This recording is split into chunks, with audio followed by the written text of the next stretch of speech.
Hello friends, नमस्कार, जय हिंद, सत श्री अकाल, आदाब। आपका स्वागत है आपके परिवार स्टेट टेक्निक में। तो दोस्तों, कैसे हैं आप लोग? उम्मीद है कि अच्छे होंगे और अपनी तैयारी अच्छे से कर रहे होंगे। तो दोस्तों, आज के इस वीडियो में हम लोग पढ़ेंगे 22 फरवरी 2015 में जो आपका पेपर हुआ था दोस्तों, सीटेट का पेपर नंबर फर्स्ट, अर्थात प्राइमरी लेवल 1 से 5 क्लास तक का जो पेपर होता है, उसी को आज हम इस वाले वीडियो में कंप्लीट करेंगे। तो चलिए दोस्तों, हम लोग इस सेशन को शुरू करते हैं। इसके पहले दोस्तों कुछ गाइडलाइंस है, उसको ध्यान रखिएगा। दोस्तों, हमको क्वेश्चन कंप्लीट करने हैं 150, तो 150 क्वेश्चन कंप्लीट करने में समय लगेगा थोड़ा सा लंबा।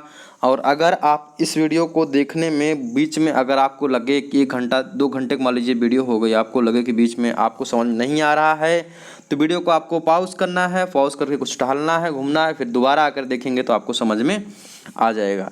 दूसरी बात यह है कि वीडियो का जो आपको पीडीएफ है, इसका पीडीएफ आपको वीडियो के डिस्क्रिप्शन बॉक्स में, कमेंट बॉक्स में और हमारे टेलीग्राम चैनल स्टडी टेक्निक 95 पर जाकर के आप इसको डाउनलोड कर सकते हैं।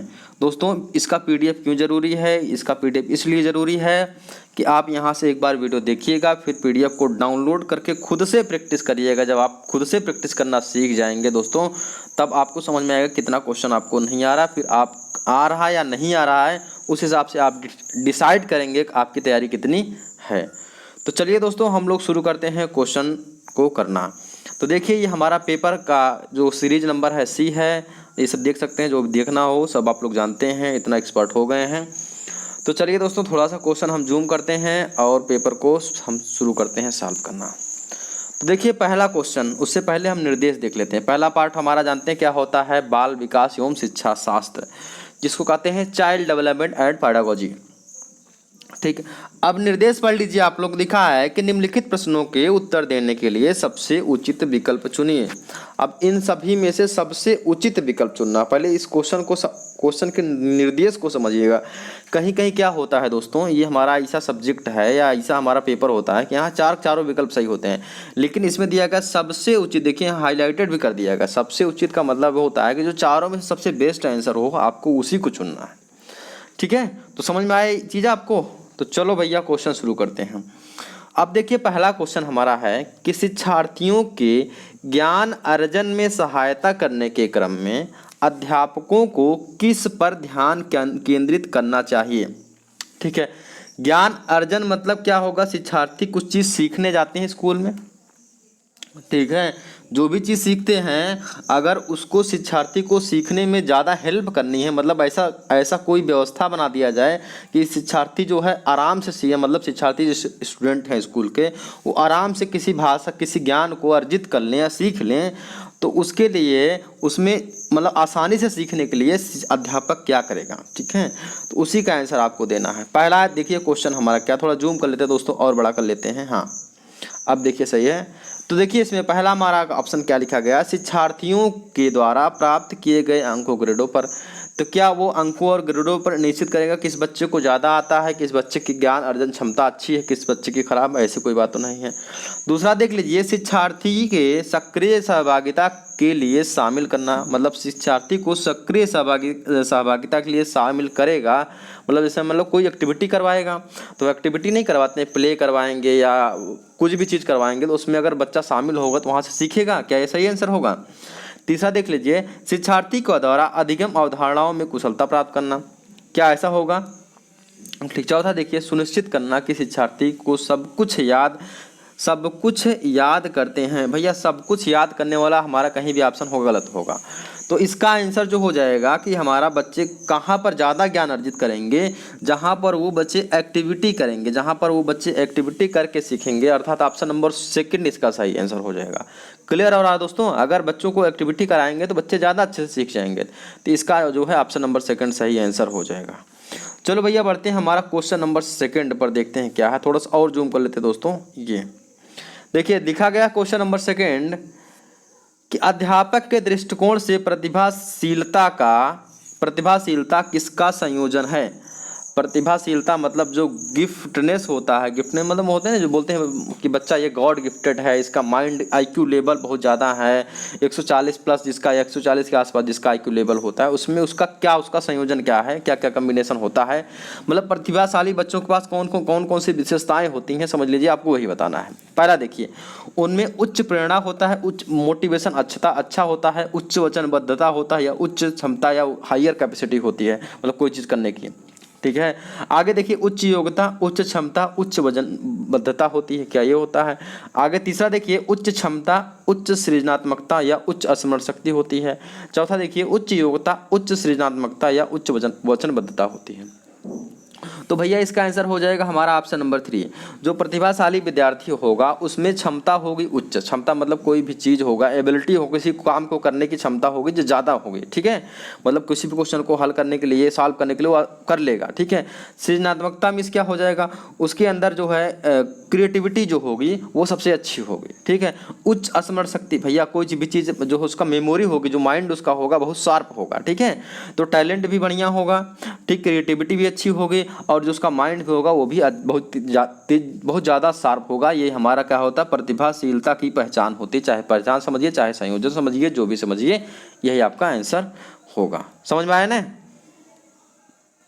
चलो भैया देखिए तीसरा नंबर क्वेश्चन लिखा है कि एनसीएफ 2005 के अनुसार गलतियां इस कारण से महत्वपूर्ण होती हैं, किस कारण से महत्वपूर्ण होती है। देखिए पहला दिया है इसमें, यह अध्यापकों को डांटने के लिए एक उपलब्ध तरीका उपलब्ध कराती हैं, ठीक है। क्या गलतियां इस कारण होती हैं जिससे जो है अध्यापक बच्चों को डांटे, ठीक है। दूसरा देखिए कि बच्चे के विचार की अंतर्दृष्टि उपलब्ध कराती हैं तथा समाधानों को पहचानने में सहायता करती हैं, क्या ये सही होगा। या तीसरा देखिए, ये कक्षा के कुछ बच्चों को हटाने के लिए आधार उपलब्ध कराती हैं। या चौथा देखिए, यह विद्यार्थियों को उत्तीर्ण एवं अनुत्तीर्ण समूहों में वर्गीकृत करने का एक महत्वपूर्ण उपकरण है, ठीक है। तो भैया कभी भी देखे जाए गलतियां क्यों होती हैं, ठीक है, तो इसका मतलब हमारा हो जाएगा गलतियां किस लिए होती हैं, ये हमारा हो जाएगा ऑप्शन नंबर सेकंड। थार्डाई का सिद्धांत आप लोग पढ़े हैं, क्या होता है कि बच्चे गलतियां करते हैं, मतलब प्रयास एवं त्रुटि का सिद्धांत, मतलब कि बच्चे गलती कर करके सीखते हैं। तो ये देखा जाएगा हमारा ऑप्शन नंबर सेकंड इसका सही आंसर क्यों होगा कि ये बच्चे के विचार की अंतर्दृष्टि उपलब्ध कराती है, थार्डाई के सिद्धांत को थोड़ा देखेंगे समझ में आ जाएगा, तथा समाधानों को पहचानने में सहायता करती है, मतलब बच्चे कहाँ गलती कर रहे हैं और उसको कैसे सुधारा जा सकता है, यहाँ से हम बच्चे इस प्रकार से गलतियाँ उनके लिए बच्चों के लिए महत्वपूर्ण होती हैं। ये समझ में आया आपको। चलो आगे देखिए हमारा क्या है, चौथा क्वेश्चन देखिए कि एक बच्चे की कॉपी में लिखने में विपरीत छवियां, दर्पण छवि आदि जैसी गलतियां मिलती हैं, इस प्रकार का बच्चा लक्षण प्रदर्शित कर रहा है, ठीक है। तो इस प्रकार का अधिगम में कठिनाई, ठीक है, ऐसी कोई बात नहीं है, अधिगम में समस्या, अधिगम में असुविधा, बस उसको लिखने में थोड़ा प्रॉब्लम हो रही है, तो बोलते हैं अधिगम में आसक्तता, जिसको बोलते हैं लर्निंग डिसेबिलिटी में बहुत से आते हैं, आप लोग जानते हैं डिस्ग्राफिया, डिसलेक्सिया, डिस्फेजिया, ये सभी हमारा हो रहा है, मतलब इसमें क्या हो जाएगा ऑप्शन नंबर फर्स्ट इसका सही आंसर हो जाएगा। समझ में आ रहा है ना। चलो भैया आगे बढ़ते रहिए, समझ में आ रहा हो तो भैया लाइक शेयर सब्सक्राइब कर देना। आगे देखिए, देखा जाए भैया 5वां नंबर क्वेश्चन क्या है, निम्नलिखित में से कौन सा बच्चों के संवेगात्मक विकास के लिए सर्वाधिक उपयुक्त है। संवेगात्मक विकास मतलब कॉग्निटिव डेवलपमेंट के लिए कौन सा सबसे अधिक उपयोगी है, ठीक है। अच्छा संवेग मतलब जानते हैं ना आप लोग किसे कहते हैं, अगर संवेग मतलब नहीं जानते हैं दोस्तों तो आप लोग समझिएगा थोड़ा, ठीक है। संवेग संज्ञान दोस्तों, संवेग का मतलब होता है संवेगात्मक विकास मतलब दोस्तों होता है इमोशनल डेवलपमेंट, मतलब कोई भी चीज़ जब आप इमोशन से जुड़े होते हैं तो आप ज़्यादा अच्छी तरह से सीखते हैं दोस्तों, इसका कॉग्निटिव नहीं होगा दोस्तों। संवेगात्मक विकास का मतलब हो जाएगा इमोशनल डेवलपमेंट, ठीक है। तो अब देखा जाए कि अध्यापकों की कोई सहभागिता नहीं, क्योंकि यह माता पिता का कार्य है। क्या इमोशनल डेवलपमेंट करना बच्चों को, जो बच्चे इमोशन से कोई चीज़ जुड़ते हैं, मतलब अपने सब्जेक्ट से कोई चीज़ जब इमोशन से आप जुड़ जाएंगे तो उसके लिए जैसे कि आप अपने से खुद से ही करेंगे, खुद से मोटिवेटेड रहेंगे। क्या ऐसा होता है कि अध्यापकों को कोई सहभागिता नहीं है, बच्चे यह माता पिता का कार्य है, नहीं ऐसी कोई बात नहीं, गलत हो जाएगा। यह कक्षा का नियंत्रित परिवेश है, बिल्कुल गलत है। कच्छा कच्छ का अधिकारवादी प्रदेश है, परिवेश है, गलत है। कच्छा कच्छ का प्रजातांत्रिक परिवेश है, ये हमारा हो जाएगा। डेमोक्रेटिक क्लासरूम ऑफ एनवायरनमेंट, मतलब जब बाल केंद्रित शिक्षा आप कराएंगे तो बच्चों का संवेगात्मक डेवलपमेंट होगा, मतलब बच्चों का संवेगिक विकास होगा। ठीक है, तो इसका ऑप्शन नंबर 4 सही आंसर हो जाएगा। चलो भैया थोड़ा फास्टली हम लोग चलेंगे, ध्यान दीजिएगा, थोड़ा सा कुछ चीज़ें एडजस्ट करने की कोशिश करिएगा। देखिए क्या लिखा गया है, बच्चों के अधिगम को सुगम बनाने के लिए अध्यापकों को एक अच्छे कक्षाई परिवेश का सृजन करने की आवश्यकता होती है। इस प्रकार के अधिगम परिवेश का सृजन करने के लिए नीचे दिए गए कथनों में से कौन सा कथन सही नहीं है? इसका मतलब समझिए। ठीक, इसका मतलब क्वेश्चन का मतलब आपको समझ में आया कि बच्चे को अच्छे से पढ़ाना, अगर अच्छे से अधिगम सिखाना है तो एक अच्छा माहौल क्रिएट करना पड़ता है क्लास में। ठीक है, और इन चारों ऑप्शन में से ऐसा कौन सा है कि जो हमारा इसमें नहीं आता है, बस यही आपको बताना है। अध्यापकों के अनुसार कार्य करना, बच्चों को स्वीकार करना, या अध्यापक का सकारात्मक रुख, या बच्चे के प्रयासों की स्वीकृति। तो भैया ये हमारा चाइल्ड सेंटर एजुकेशन, ये चारों हमारा सही होते हैं। ठीक है, लेकिन ये नहीं होता, और जो नहीं है उसी को बताना है, तो ऑप्शन नंबर फर्स्ट इसका सही आंसर हो जाए। क्या? अध्यापक के अनुसार कार्य करना। ठीक है, तो हमारा ऑप्शन नंबर फर्स्ट इसका सही आंसर हो जाएगा। आगे देखिए 7वां नंबर क्वेश्चन है कि लड़कों एवं लड़कियों के विषय में कुछ कथन नीचे दिए गए हैं। यदि नीचे दिए गए हैं दोस्तों, आगे देखिए, आपके अनुसार इनमें से कौन सा कथन सही है? ठीक है, चलिए, लड़कों को घर में कामों में सहायता करनी चाहिए, क्या ये सही है? आगे देखिए, सभी लड़कों को विज्ञान तथा लड़कियों को गृह विज्ञान पढ़ाया जाए, ये भैया जेंडर बायस्ड है, जेंडर बायस्ड हमको सोचना ही नहीं है। ठीक है, ठीक है, आगे देखिए गलत हो जाएगा ये वाला। तीसरा देखिए, लड़कियों को घर में कामों में सहायता करनी चाहिए। ठीक है, ये सही हो सकता है, गलत हो सकता है, पता नहीं, अभी इसका देखा जाएगा। आगे देखिए, लड़कों को घर के बाहर के कामों में सहायता करना चाहिए, तो कभी भी कामों को किसी को नहीं बांटना चाहिए। ठीक है, लड़के या लड़कियां कोई भी हो, घर के बाहर घर के अंदर सभी काम कर सकते हैं, तो ऐसा हमारा इसका ऑप्शन नंबर फर्स्ट सही हो जाएगा कि लड़कों को घर के बाहर लड़के काम करते हैं, जानते हैं, लेकिन जब लड़के घर के अंदर काम करेंगे तो वहाँ से आपका जेंडर जो हमारा जो लिंग विभेदीकरण है वो हम खत्म करने में सक्षम होंगे, या उसको हम खत्म करने में कामयाब होंगे, तो हमारा इसका ऑप्शन नंबर फर्स्ट सही आंसर हो जाएगा। चलो भैया 8वां नंबर क्वेश्चन देखते हैं। लिखा गया है एक प्रभावशाली अध्यापिका होने के लिए यह महत्वपूर्ण, क्या महत्वपूर्ण है? ठीक है, देखिए पहला दिया ऑप्शन कि समूह गतिविधि के बजाय वैयक्तिक अधिगम पर ध्यान देना। समूह मतलब क्या हो जाएगा, एक ग्रुप में आप लोग पढ़ा रहे हैं, उसके पढ़ाने से अच्छा है कि आप एक एक बच्चे को ध्यान में रख करके पढ़ाएं कि हाँ इस बच्चे को, ठीक है, एक एक बच्चे को पढ़ाएं। दूसरा देखिए कि विद्यार्थियों द्वारा प्रश्न पूछने के कारण उत्पन्न व्यवधानों की अनदेखी करना, मतलब कोई लड़का आपसे क्वेश्चन पूछना है, बोला गुरुजी ये बताइए क्या होता है, अब गुरुजी उसको क्वेश्चन नहीं सुने तो भैया लड़का डिमोटिवेटेड फील करेगा, बिल्कुल ये गलत हो जाएगा, पहले से आप लोग जानते हैं। आगे देखिए, प्रत्येक बच्चे के संपर्क में रहना बिल्कुल सही हो जाएगा।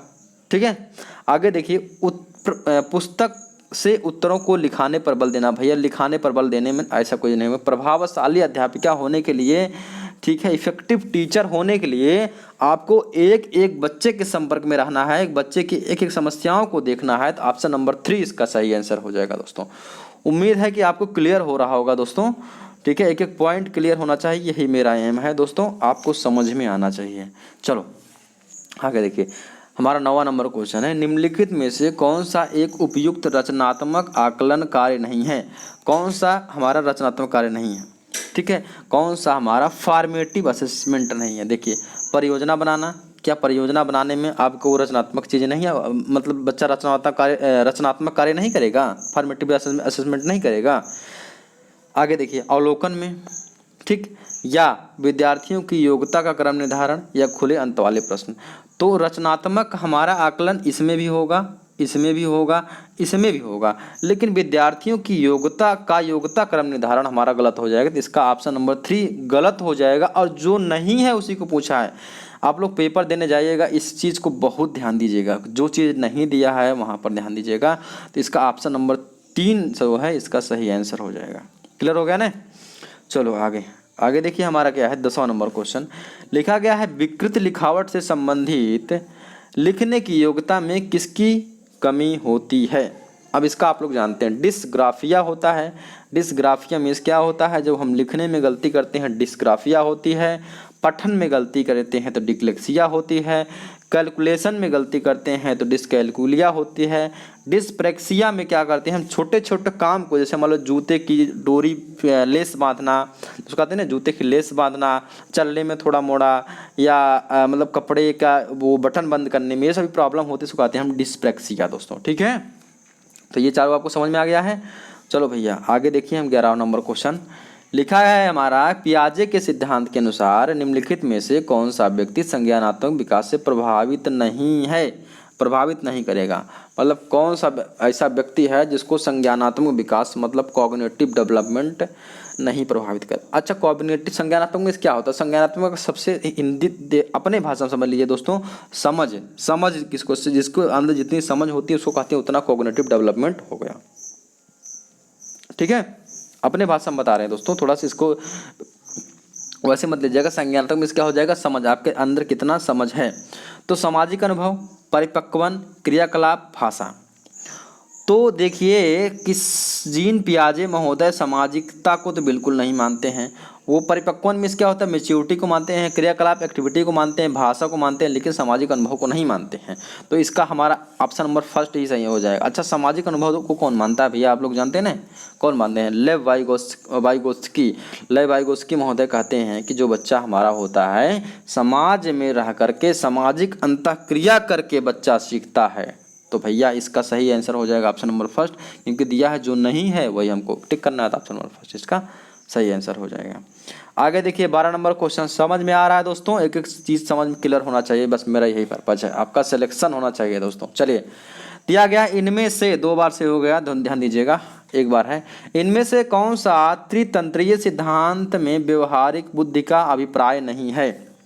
अच्छा ये बताइए, अब देखिए ऑप्शन पहले देख लेते हैं क्या लिखा गया है हमारा, कि केवल अपने विषय में, ठीक है, देखिए लिखा गया है केवल अपने विषय में व्यवहारिक रूप से विचार करना, क्या ये हमारा होता है? दूसरा देखिए, इस प्रकार के पर्यावरण का चयन करना जिसमें आप सफल हो सकते हैं। ठीक है, आगे देख लीजिए तीसरा, कि पर्यावरण के साथ अनुकूलन करना, या चौथा देख लीजिए पर्यावरण का पुनर्विचार करना। तो पहले आप लोग समझिए कि देखिए लिखा गया है, क्वेश्चन समझिए, पहले आंसर छोड़ दीजिए। लिखा गया इनमें से कौन सा त्रितंत्रीय सिद्धांत का व्यवहारिक बुद्धि नहीं है। व्यवहारिक बुद्धि अगर हमेशा देखा जाएगा भैया व्यवहार से आता है, व्यवहारिक बुद्धि का मतलब हो जाएगा जो हम समाज से सीखते हैं और समाज से अर्जित करते हैं, समाजीकरण से, इधर हमारा जो मतलब जो हमारे आसपास से होता है उसी को हम कहते हैं व्यवहारिक बुद्धि। ठीक है दोस्तों, और अगर त्रितंत्र सिद्धांत के अंतर्गत देखेंगे दोस्तों, हमारे 3 प्रकार की बुद्धि होती है। ठीक है, 3 प्रकार के हमारा वो जो इसका सिद्धांत होता है त्रितंत्रीय, पहला हमारा होता है देखिए उप सिद्धांत, दूसरा अनुभवजन्य सिद्धांत, और तीसरा हमारा होता है घटक उप सिद्धांत। ठीक, 3 होता है, लेकिन उसको नहीं ध्यान देना। आपको व्यवहारिकता में अगर जाएंगे ना तो आपको तुरंत ऐसे समझ में आ जाएगा। देखिए ऑप्शन दीजिए, पर्यावरण का पुनर्विचार, भैया ये व्यवहार से हमारे आसपास से है, पर्यावरण के साथ अनुकूलन व्यवहार से है। ठीक है, आगे देखिए, यहाँ देखिए इस प्रकार के पर्यावरण का चयन करना जिसमें आप सफल हो सकते हो, इन्वायरमेंट का चयन कर रहे हैं। ठीक है, लेकिन देखिए यहाँ पहला ऑप्शन देखिए, केवल अपने विषय में व्यवहारिक रूप से विचार करना, केवल अपने बारे में बच्चा सोच रहा है तो कहाँ इन्वायरमेंट जुड़ रहा है, तो इसका ऑप्शन नंबर फर्स्ट जो है गलत हो जाएगा। जो गलत है उसी को हमको बताना सही है, तो इसका सही आंसर क्या हो जाएगा, ऑप्शन नंबर फर्स्ट। समझ में आया आपको, क्लियर हुआ? चलो भैया क्लियर हुआ तो भैया लाइक तो कर दीजिएगा। ठीक है, आगे देखिए 13 नंबर क्वेश्चन क्या है, कोई भी नाराज हो सकता है, यह आसान है, परंतु एक सही व्यक्ति के ऊपर सही मात्रा में सही समय पर सही उद्देश्य के लिए तथा सही तरीके से नाराज होना आसान नहीं है, यह संबंधित है। भैया कभी भी किसी के ऊपर सही एट द पॉइंट एट तरीके से, मतलब वो उसको नहीं बोलते हैं नाराज होने का तरीका। तो ये इसका मतलब होता है दोस्तों आपको संवेगात्मक डेवलपमेंट। ठीक, कहीं गुस्सा, भय, क्रोध, डर ये सब आता है तो इसका मतलब हो जाएगा संवेगात्मक विकास। ठीक है, जिसको कहते हैं आप इमोशनल डेवलपमेंट। ठीक है, जैसे आप गुस्सा करते हैं, क्रोध करते हैं, ठीक है, ये होता है संवेग। आप लोग जानते हैं ना कि आपको जो आपके मम्मी से रिलेशन होता है, इमोशनल डेवलपमेंट, जो नहीं कहते इमोशनल डेवलपमेंट, वो हमारा होता है संवेगात्मक विकास शारीरिक विकास जानते हैं, जो आपका फिजिकल डेवलपमेंट होता है। संज्ञानात्मक में इसमें जो आपका समझ का विकास होगा उसको संज्ञानात्मक कहते हैं। और सामाजिक मतलब जो समाज के साथ आप अंतःक्रिया करते हैं या समाज में रहते हैं, अनुकूलन करते हैं, उसको कहते हैं हम समाज विकास। आगे देख लीजिए, हमारा क्वेश्चन नंबर 14 है कि अधिगम में आकलन के लिए आवश्यक होता है। तो अधिगम में आकलन के लिए क्या आवश्यक होता है, देख लीजिए क्या है कि जांच परीक्षण के लिए अधिगम आकलन के लिए आवश्यक होता है। अधिगम आकलन किस लिए आवश्यक होता है दोस्तों, सॉरी, मतलब अधिगम आकलन हम करते हैं उससे हमारा फायदा क्या होता है। ठीक है, जांच परीक्षण के लिए, प्रेरणा के लिए, पृथक्करण और श्रेणीकरण के उद्देश्यों को प्रोत्साहन करने के लिए या ग्रेड एवं अंकों के लिए। ठीक है, तो हम अधिगम में आकलन मतलब जानते हैं जैसे टेस्ट होता है ना बच्चे का, टेस्ट किस लिए करते हैं। ठीक है, हम बच्चे को पढ़ाते हैं, उसका टेस्ट होता, मूल्यांकन होता, क्यों करते हैं? प्रेरणा के लिए। प्रेरणा के लिए क्यों भैया? प्रेरणा के लिए इसलिए करते हैं कि हमको ये मालूम होगा कि बच्चा हमारा कितना सीखा है, अभी कितना उसको सिखाना है, किस लेवल में सीख रहा है। तो ये सभी जानने के लिए हम करते हैं उसका क्या, आकलन। ठीक है, समझ में आ रहा है ना। आगे देखिए 15 नंबर क्वेश्चन लिखा है कि प्रचलित योजनाओं में नई जानकारी जोड़ने के को किस नाम से जाना जाता है। अब थोड़ा ध्यान दीजिए, जीन पियाजे के बारे में थोड़ा हम आपको बता देते हैं। एक अपने सब दोस्तों बता रहे हैं, देखिए ये हमारा जीन पियाजे कहते हैं, एक हमारा दिमाग में इतना छोटा सा खाना होगा, इसको कहते हैं स्कीमा है। इसमें जो है ये दिमाग में आपके होता है, दिमाग में आप क्या करते हैं, अपने कोई भी समाचार होगा, कोई भी चीज़ होगा, उसको जो स्टोर करते हैं। तो आपने इसमें स्टोर कोई चीज़ किया, ठीक है, तो उसको बोलते हैं आत्मसातकरण, ठीक, एसिमिलेशन। ठीक, और इसमें स्टोर किया, फिर मान लीजिए आपने स्टोर किया 2 धन 2 बराबर 4, इसको हम एक बार बता चुके हैं। ठीक है, 2 धन 2 बराबर 4 स्टोर किया है, लेकिन फिर बाद में किसी ने बताया 2 धन 2 बराबर हमारा क्या होता है, सॉरी दोस्तों, 2 धन 2 बराबर 5 स्टोर किया। ठीक है, अगर फिर बाद में किसी ने बताया 4 होता है, तो आपने एक बार स्टोर किया तो उसमें कहेंगे आत्मसातकरण। ठीक है, और उसमें जब आप चेंज करेंगे तो उसको कहते हैं समायोजन। समझ में आया आपको? तो ये देखिए इंग्लिश में अगर देखेंगे आपको, आत्मसातकरण को एसिमिलेशन कहते हैं, जो आप अपने दिमाग में स्टोर करते हैं। ठीक, और जब उसमें परिवर्तन करेंगे तो क्या करेंगे, उसको समायोजन कहते हैं। तो यहाँ पर दिया है कि प्रचलित योजनाओं में नई जानकारी जोड़ना, आपको कोई चीज़ नया आप सीख रहे हैं तो सीखेंगे क्या करेंगे, आत्मसातकरण करेंगे। समझ आया आपको? चलो आगे देख लीजिए, 16 नंबर क्वेश्चन हमारा क्या है भैया दोस्तों, अपने यार दोस्त सबके पास शेयर कर दीजिएगा जरूर इसको। चलिए देखिए हमारा क्या है 16 नंबर क्वेश्चन, हम सभी अपनी बुद्धि, प्रेरणा, अभिरुचि आदि के संदर्भ में भिन्न होते हैं। यह सिद्धांत संबंधित है। ठीक है, अब सभी जानते हैं सभी लोग भिन्न होते हैं, तो इसके लिए आपका देखा जाएगा तो क्या वैयक्तिक भिन्नता हो जाएगा, इंडिविजुअल डिफरेंस सब में होता है, सब जानते हैं। ठीक है, इसका आंसर ऑप्शन नंबर 4 हो जाएगा। समझ में आया कि नहीं आया? ये तो समझ में आ गया होगा ना। आगे देख लीजिए 17 नंबर क्वेश्चन क्या है कि वंचित समूहों के विद्यार्थियों को सामान्य विद्यार्थियों के साथ पढ़ाना चाहिए। वंचित समूह जानते हैं कि जैसे SC ST और कास्ट के कुछ लोग हमारे होते हैं कि जो नहीं पढ़े होते हैं, या बहुत आर्थिक रूप से जो लोग गरीब होते हैं, या सामाजिक रूप से जो लोग बहिष्कृत होते हैं या बाहर होते हैं, ऐसे विद्यार्थियों को सामान्य विद्यार्थियों के साथ पढ़ाना चाहिए। इसका मतलब क्या है, क्यों? ठीक है, इसका अभिप्राय क्या है? अभिप्राय क्या है, विशेष शिक्षा होना चाहिए या एकीकृत शिक्षा, अपवर्जक शिक्षा, समावेशी शिक्षा। तो आप लोग पढ़े होंगे क्या होना चाहिए, इसका मतलब होता है हमारा समावेशी शिक्षा, जहाँ पर सभी को बराबर शिक्षा का अधिकार मिले, कि जहाँ पर एक हमारा SC ST से भी रहेगा, या एक हमारा बच्चा विकलांग है, एक हमारा बच्चा दृष्टिबाधित है, एक बच्चा श्रवण बाधित है, मतलब सभी प्रकार के बच्चे हैं इसमें पढ़ेंगे, किसमें, हमारा समावेशी शिक्षा में सभी प्रकार के बच्चे पढ़ेंगे। तो उम्मीद है कि आपको क्लियर हो गया होगा। चलो आगे देखिए, आउट ऑफ द बॉक्स चिंतन किससे संबंधित है? ठीक है, आउट ऑफ द बॉक्स चिंतन संबंधित स्मृति पर आधारित अपसारी चिंतन, अभिसारी चिंतन, अनुकूलन चिंतन। पहले एक समझते हैं। स्मृति आधारित चिंतन मतलब आपके दिमाग में जो चीज़ है उस पर आप सोच रहे हैं, कुछ चीज़ें सोच रहे हैं। ठीक है, तो ये तो सब जानते हैं, हाँ मेमोरी बेस्ड थिंकिंग होती है। ठीक है, अभी इसका समझ गए थोड़ा, मतलब जो आप लोग दिमाग में रहता है, स्टोर रहता है, उसको सोचते हैं। अपसारी चिंतन और अभिसारी चिंतन। अपसारी मतलब जैसे एक समस्या है, इतनी बड़ी समस्या हो गई, ठीक है, एक इतनी बड़ी समस्या हो गई, इसको हल करने के लिए आपने एक तरीका ढूंढा, 2 तरीका ढूंढा, 3 तरीका ढूंढा, 4 तरीका ढूंढा, 5 तरीका ढूंढा, 6 तरीका ढूंढा, 7 तरीका ढूंढा। अपसारी मतलब एक ही समस्या को, एक ही सवाल को लगाने के लिए कई तरीके हो गए, एक ही क्वेश्चन को बनाने के लिए हजारों तरीके आप खोज लिए तो उसको कहते हैं अपसारी चिंतन। तो इसी को दोस्तों अगर देखा जाएगा तो आउट ऑफ बॉक्स चिंतन कहते हैं। और अभिसारी चिंतन मतलब हो जाएगा कई तरीके थे, सब कुछ तरीकों को आपने नहीं देखा, सिर्फ एक ही तरीकों को आप देख रहे हैं, मतलब सब मिला करके आप एक ही तरीके से लगा रहे हैं, अब उसका अभिसारी हो जाएगा। अनुकूलन चिंतन मतलब होता है कोई भी समस्या हो, किसी भी समस्या में मतलब समाज में अपने आप को जो एडजस्ट कर लेते हैं उसको कहते हैं अनुकूलन चिंतन, इससे हमसे मतलब नहीं है। तो देखो out of the box thinking जो होता है हमारा अपसारी चिंतन होता है। क्यों? क्योंकि यहाँ पर एक समस्या को हल करने के लिए हम कई तरीके ढूंढते हैं, कई तरीकों से एक समस्या को हल कर सकते हैं। तो ये हमारा हो जाएगा ऑप्शन नंबर सेकंड। समझ में आया क्वेश्चन कैसे हुआ? ठीक है, चलो भैया आगे देख लेते हैं हमारा क्वेश्चन नंबर 19। क्वेश्चन नंबर 19 देख लीजिए, लिखा है कि शिक्षण में अध्यापकों के द्वारा विद्यार्थियों का आकलन इस अंतर्दृष्टि को विकसित करने के लिए किया जाता है। फिर आकलन से आ गया, आकलन किस अंतर्दृष्टि को विकसित करने के लिए किया जाता है। पहला देखिए ऑप्शन लिखा गया है कि उन विद्यार्थियों को प्रोन्नत करना जो विद्यालय के साथ अनुकूलित नहीं है। क्या ये सही है? दूसरा देखिए, शिक्षार्थियों की आवश्यकता अनुसार उन्हें शिक्षण उपागम में परिवर्तित करना। क्या ये सही है? ठीक है, आगे देखिए, कक्षा में प्रतिभाशाली और तथा कमजोर शिक्षार्थियों का समूह बनाना।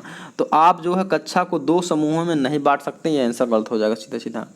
आगे देखिए, उन विद्यार्थियों की पहचान करना जिन्हें उच्चतर कक्षा में प्रोन्नत करना हो, ये भी हमारा गलत हो जाएगा। अब देखो इन दो में हमारा एक आंसर सही होगा, लेकिन पहला ऑप्शन देखिए, उन विद्यार्थियों को प्रोन्नत ना करना जो विद्यालय के स्तर के अनुकूल नहीं है। ठीक है, तो प्रोन्नत ना करना मतलब जैसे जो विद्यार्थी नहीं सीख रहा है, मतलब उसको आप आगे नहीं बढ़ा सकते हैं, मतलब दूसरी क्लास में नहीं कर सकते हैं, तो ये हमारा गलत हो जाएगा।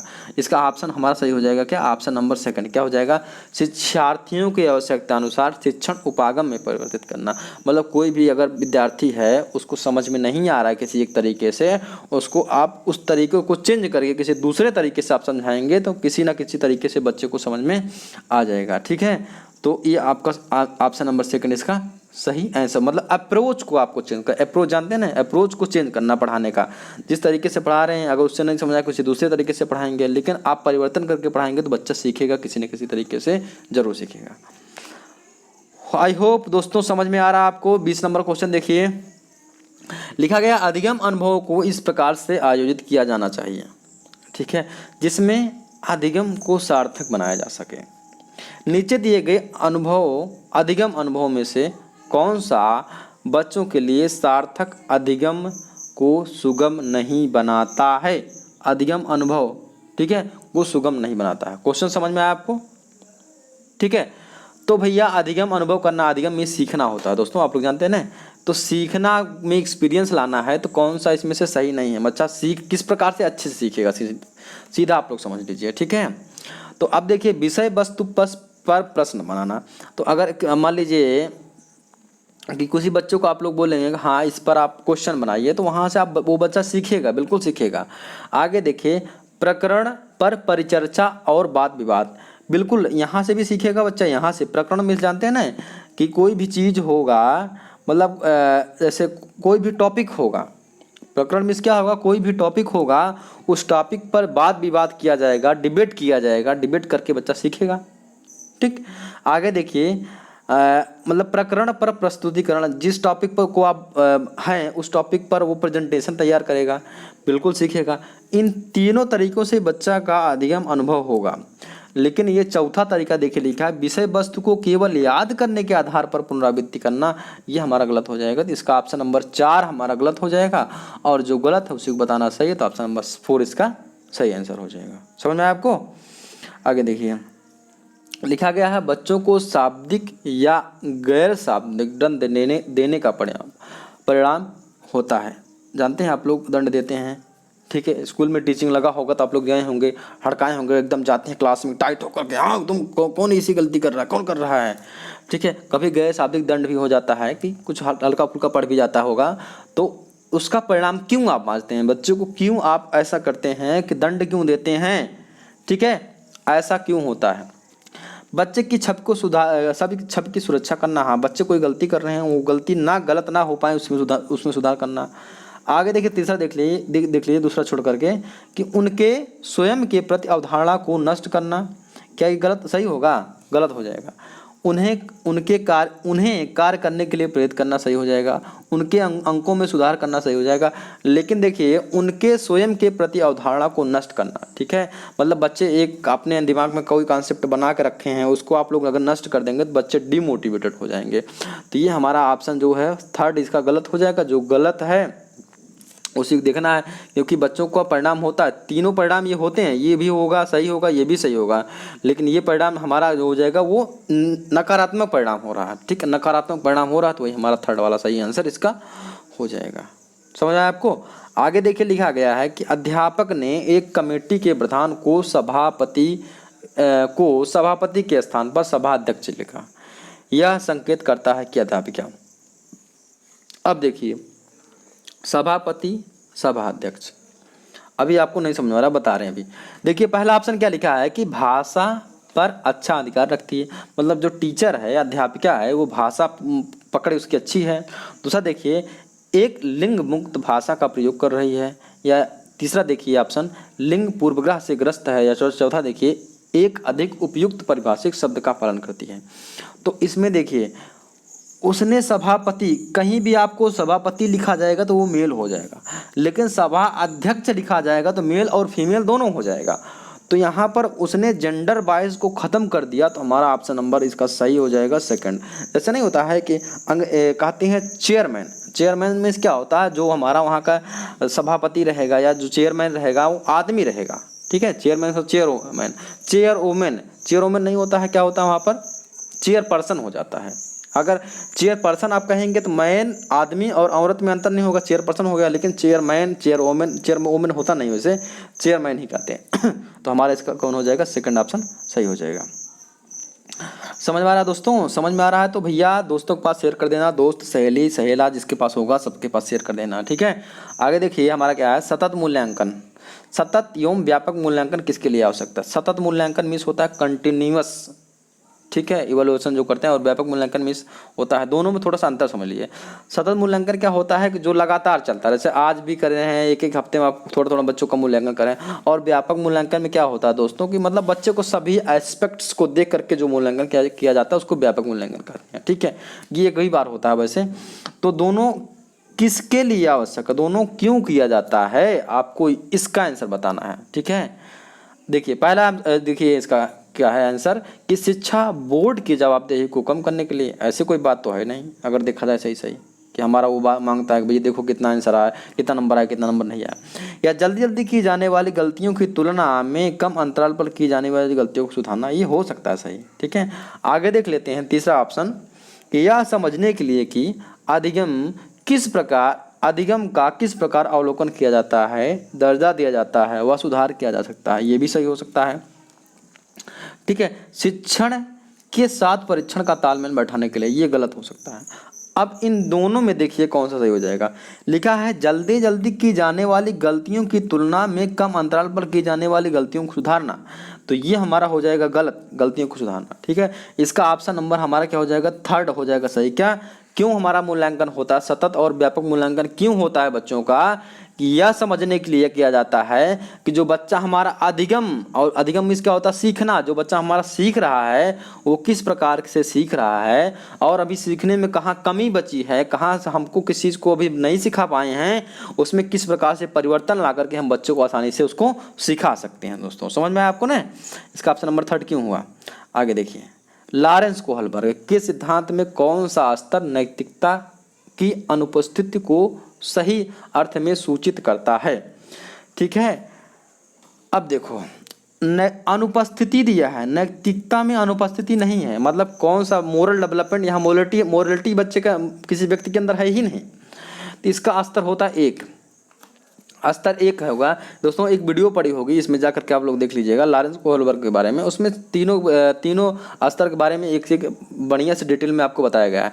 तो स्तर एक में बच्चा क्या होता है, हमारा दो चीज़ें होती हैं, ठीक है, कि बच्चा क्या होता है बच्चा हमारा क्या होता है आज्ञाकारी या दंड करके, मतलब बच्चा जो है कोई भी वर्क करेगा ना तो वो जैसे नहीं होता है बच्चे को दंड देंगे तो वहाँ से बच्चा वो जो है कंडीशन में वो सुधरेगा। जैसे मान लो होता है ना कि बच्चा कोई गलती किया, आप उसको कुछ दंड देंगे तो बच्चा क्या हो दोबारा वो गलती नहीं करेगा, जितनी बड़ी गलती करेगा उतना बड़ा आप दंड देंगे। तो पहला हमारा लेवल इसका होता है, पहले स्तर का। और दूसरे पहले ही स्तर में एक चीज़ और होता है कि बच्चा ये कहता है कि कोई भी कार्य करने के लिए, जैसे मान लो बच्चे को आप होमवर्क करने के लिए बोल रहे हो, तो बच्चा बोलता है कि हम होमवर्क क्यों करेंगे, इसमें हमारा क्या फ़ायदा होगा। इसकी जो एज अगर देखा जाएगा दोस्तों तो 3 से 10 साल के बीच में एज होती है, ठीक है। तो इसमें हमारा नैतिकता की अनुपस्थिति होती है। जो है किसमें होता है, हमारा लॉरेंस कोहलबर्ग के स्तर फर्स्ट वाले में। समझ में आया आपको? अगर नहीं समझ आया होगा, कुछ डाउट होगा तो आप वीडियो देखेंगे, आपको पूरा क्लियर हो जाएगा दोस्तों। वीडियो जरूर देख लीजिएगा एक बार, ठीक है। आगे देखिए हमारा 25 नंबर क्वेश्चन क्या है। निम्नलिखित में से कौन सा बच्चों के समाजीकरण के प्रगतिशील मॉडल के संदर्भ में सही नहीं है, ठीक है। नहीं ध्यान देना, हमेशा नहीं ध्यान देना, ठीक है। मतलब बच्चों का सोशलाइजेशन करने में कौन सा तरीका सबसे गलत है। सोशलाइजेशन में जानते हैं ना, बच्चों को समाज में रहने के लिए कौन सा चीज़ हमारा, इसमें से कौन सा हमारा ऑप्शन है गलत है, ठीक है। बताइए। पहला देखिए लिखा गया है, बच्चे विद्यालय में बताई गई बातों को स्वीकार करते हैं चाहे उनकी सामाजिक पृष्ठभूमि कुछ भी हो। रुक जाइए भैया, देख लेते हैं, इसका डाउट लग रहा है ये क्वेश्चन, ये ऑप्शन गलत लग रहा है। देखिए, कक्षा में प्रजातंत्र का के लिए स्थान होना चाहिए। बिल्कुल, प्रजातंत्र मतलब बाल केंद्रित शिक्षा होनी चाहिए, बिल्कुल होना चाहिए।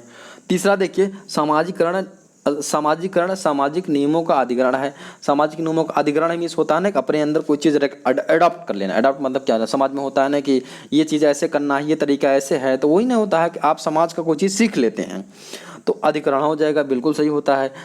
चौथा देखिए, समूह कार्य में सक्रिय सहभागिता तथा सामाजिक कौशलों को सीखना। बिल्कुल होता है कि हम जो है समाज में रहते हैं तो बहुत से कार्य को समूह सब लोग मिलकर करते हैं, वहाँ से सब लोग जो है कुछ ना कुछ सामाजिक स्किल को सीखते हैं, तो ये भी हो जाएगा। लेकिन हमारा ऑप्शन नंबर फर्स्ट गलत क्यों होगा, क्यों गलत होगा? और जो गलत है वैसे ही उसी को आपको बताना। दिखा है कि बच्चे विद्यालय में बताई गई बातों को स्वीकार करते हैं। हाँ बिल्कुल करते हैं, मानते हैं, लेकिन आगे देखिए, चाहे उनकी सामाजिक पृष्ठभूमि कुछ भी हो, ये गलत हो जाएगा। क्योंकि आप सामाजिक पृष्ठभूमि के हिसाब से ही बात कर सकते हैं। पहले सामाजिक पृष्ठभूमि देखते हुए ही उनके विषय में उसी प्रकार से बात करेंगे, ठीक। ऑप्शन नंबर फर्स्ट इसलिए इसका गलत आंसर हो जाएगा। अब देखिए 26 नंबर क्वेश्चन क्या है कि 26 नंबर क्वेश्चन दिया गया है, अध्यापिका ने ध्यान दिया कि पुष्पा अपने आप किसी एक समस्या का समाधान नहीं कर सकती है। ठीक, कोई बात नहीं भैया। आगे देखिए कहा गया है, फिर भी एक वयस्क या साथी के मार्गदर्शन की उपस्थिति में ऐसा करती है। इस मार्गदर्शन को कहते हैं पूर्व क्रियात्मक चिंतन, ठीक, समीपस्थ विकास का क्षेत्र, या सहारा देना, या पार्श्वकरण करना, ठीक है। तो ये हमारा अगर देखा जाएगा दोस्तों, अगर आप लोग नहीं पढ़े हैं तो लेव वाइगोस्की का ZPD, जिसको कहते हैं जोन ऑफ प्रॉक्सिमल डेवलपमेंट, इसका मतलब ये होता है, अभी आपको समझा रहे हैं, इसका मतलब ये होता है जैसे आपको साइकिल चलाने नहीं आता है, ठीक है, लेकिन आपको थोड़ा मोड़ा जैसे नहीं हैंडल पकड़ने आता है, पैडल लगे थोड़ा मोड़ा करने या कुछ आता है, तो आप जो है किसी बड़े के सहारा लेकर के साइकिल चलाना सीख जाते हैं, आराम से सीख जाते हैं। तो उसको हम क्या कहते हैं, उसको कहते हैं दोस्तों जोन ऑफ प्रॉक्सिमल डेवलपमेंट, और जिसका हिंदी होता है समीपस्थ विकास का क्षेत्र। तो इसका आंसर हमारा हो जाएगा समीपस्थ विकास का क्षेत्र। मतलब कोई भी चीज़, जैसे मान लो कोई क्वेश्चन हम लगा रहे हैं, वो हमको थोड़ा मोड़ा आ रहा है, जैसे मान लो जी हम कोई बहुत बड़ा सा मैथ लगा रहे हैं, जैसे मान लो ये प्लस 23, कोई बच्चा है प्लस डिवाइड बाई 46, ये सब ऐसे कुछ मैथ लगा रहा है, तो बच्चे को हाँ ये जोड़ने तो आ रहा है, लेकिन ये डिवाइड करने नहीं आ रहा है। तो बच्चा किसी अपने बड़े भाई से पूछा या किसी टीचर से पूछा, वहाँ से सीख करके कुछ ना कुछ वो क्वेश्चन को करना सीख गया। तो ये जो हमारा कहलाता है दोस्तों, लेव वाइगोत्स्की के अनुसार ये कहलाता है हमारा समीपस्थ विकास का क्षेत्र। समझ में आया ना? गलती मत करना, देखो एक एक चीज़ क्लियर कर दे रहे हैं 100%। आगे देखो 27 नंबर क्वेश्चन देखो, अभी क्लियर होगा ये भी। आगे देखो, निम्नलिखित में से कौन सा प्रारंभिक बाल्यावस्था अवधि के दौरान उन भूमिकाओं एवं व्यवहारों के बारे में जानकारी प्रदर्शित करते हैं जो एक समूह में स्वीकार्य हैं। अब देखो पहले आपको समझ में क्वेश्चन समझो पहले। प्रारंभिक बाल्यावस्था अवधि के दौरान उन भूमिकाओं एवं व्यवहारों के बारे में जानकारी प्रदान करते हैं।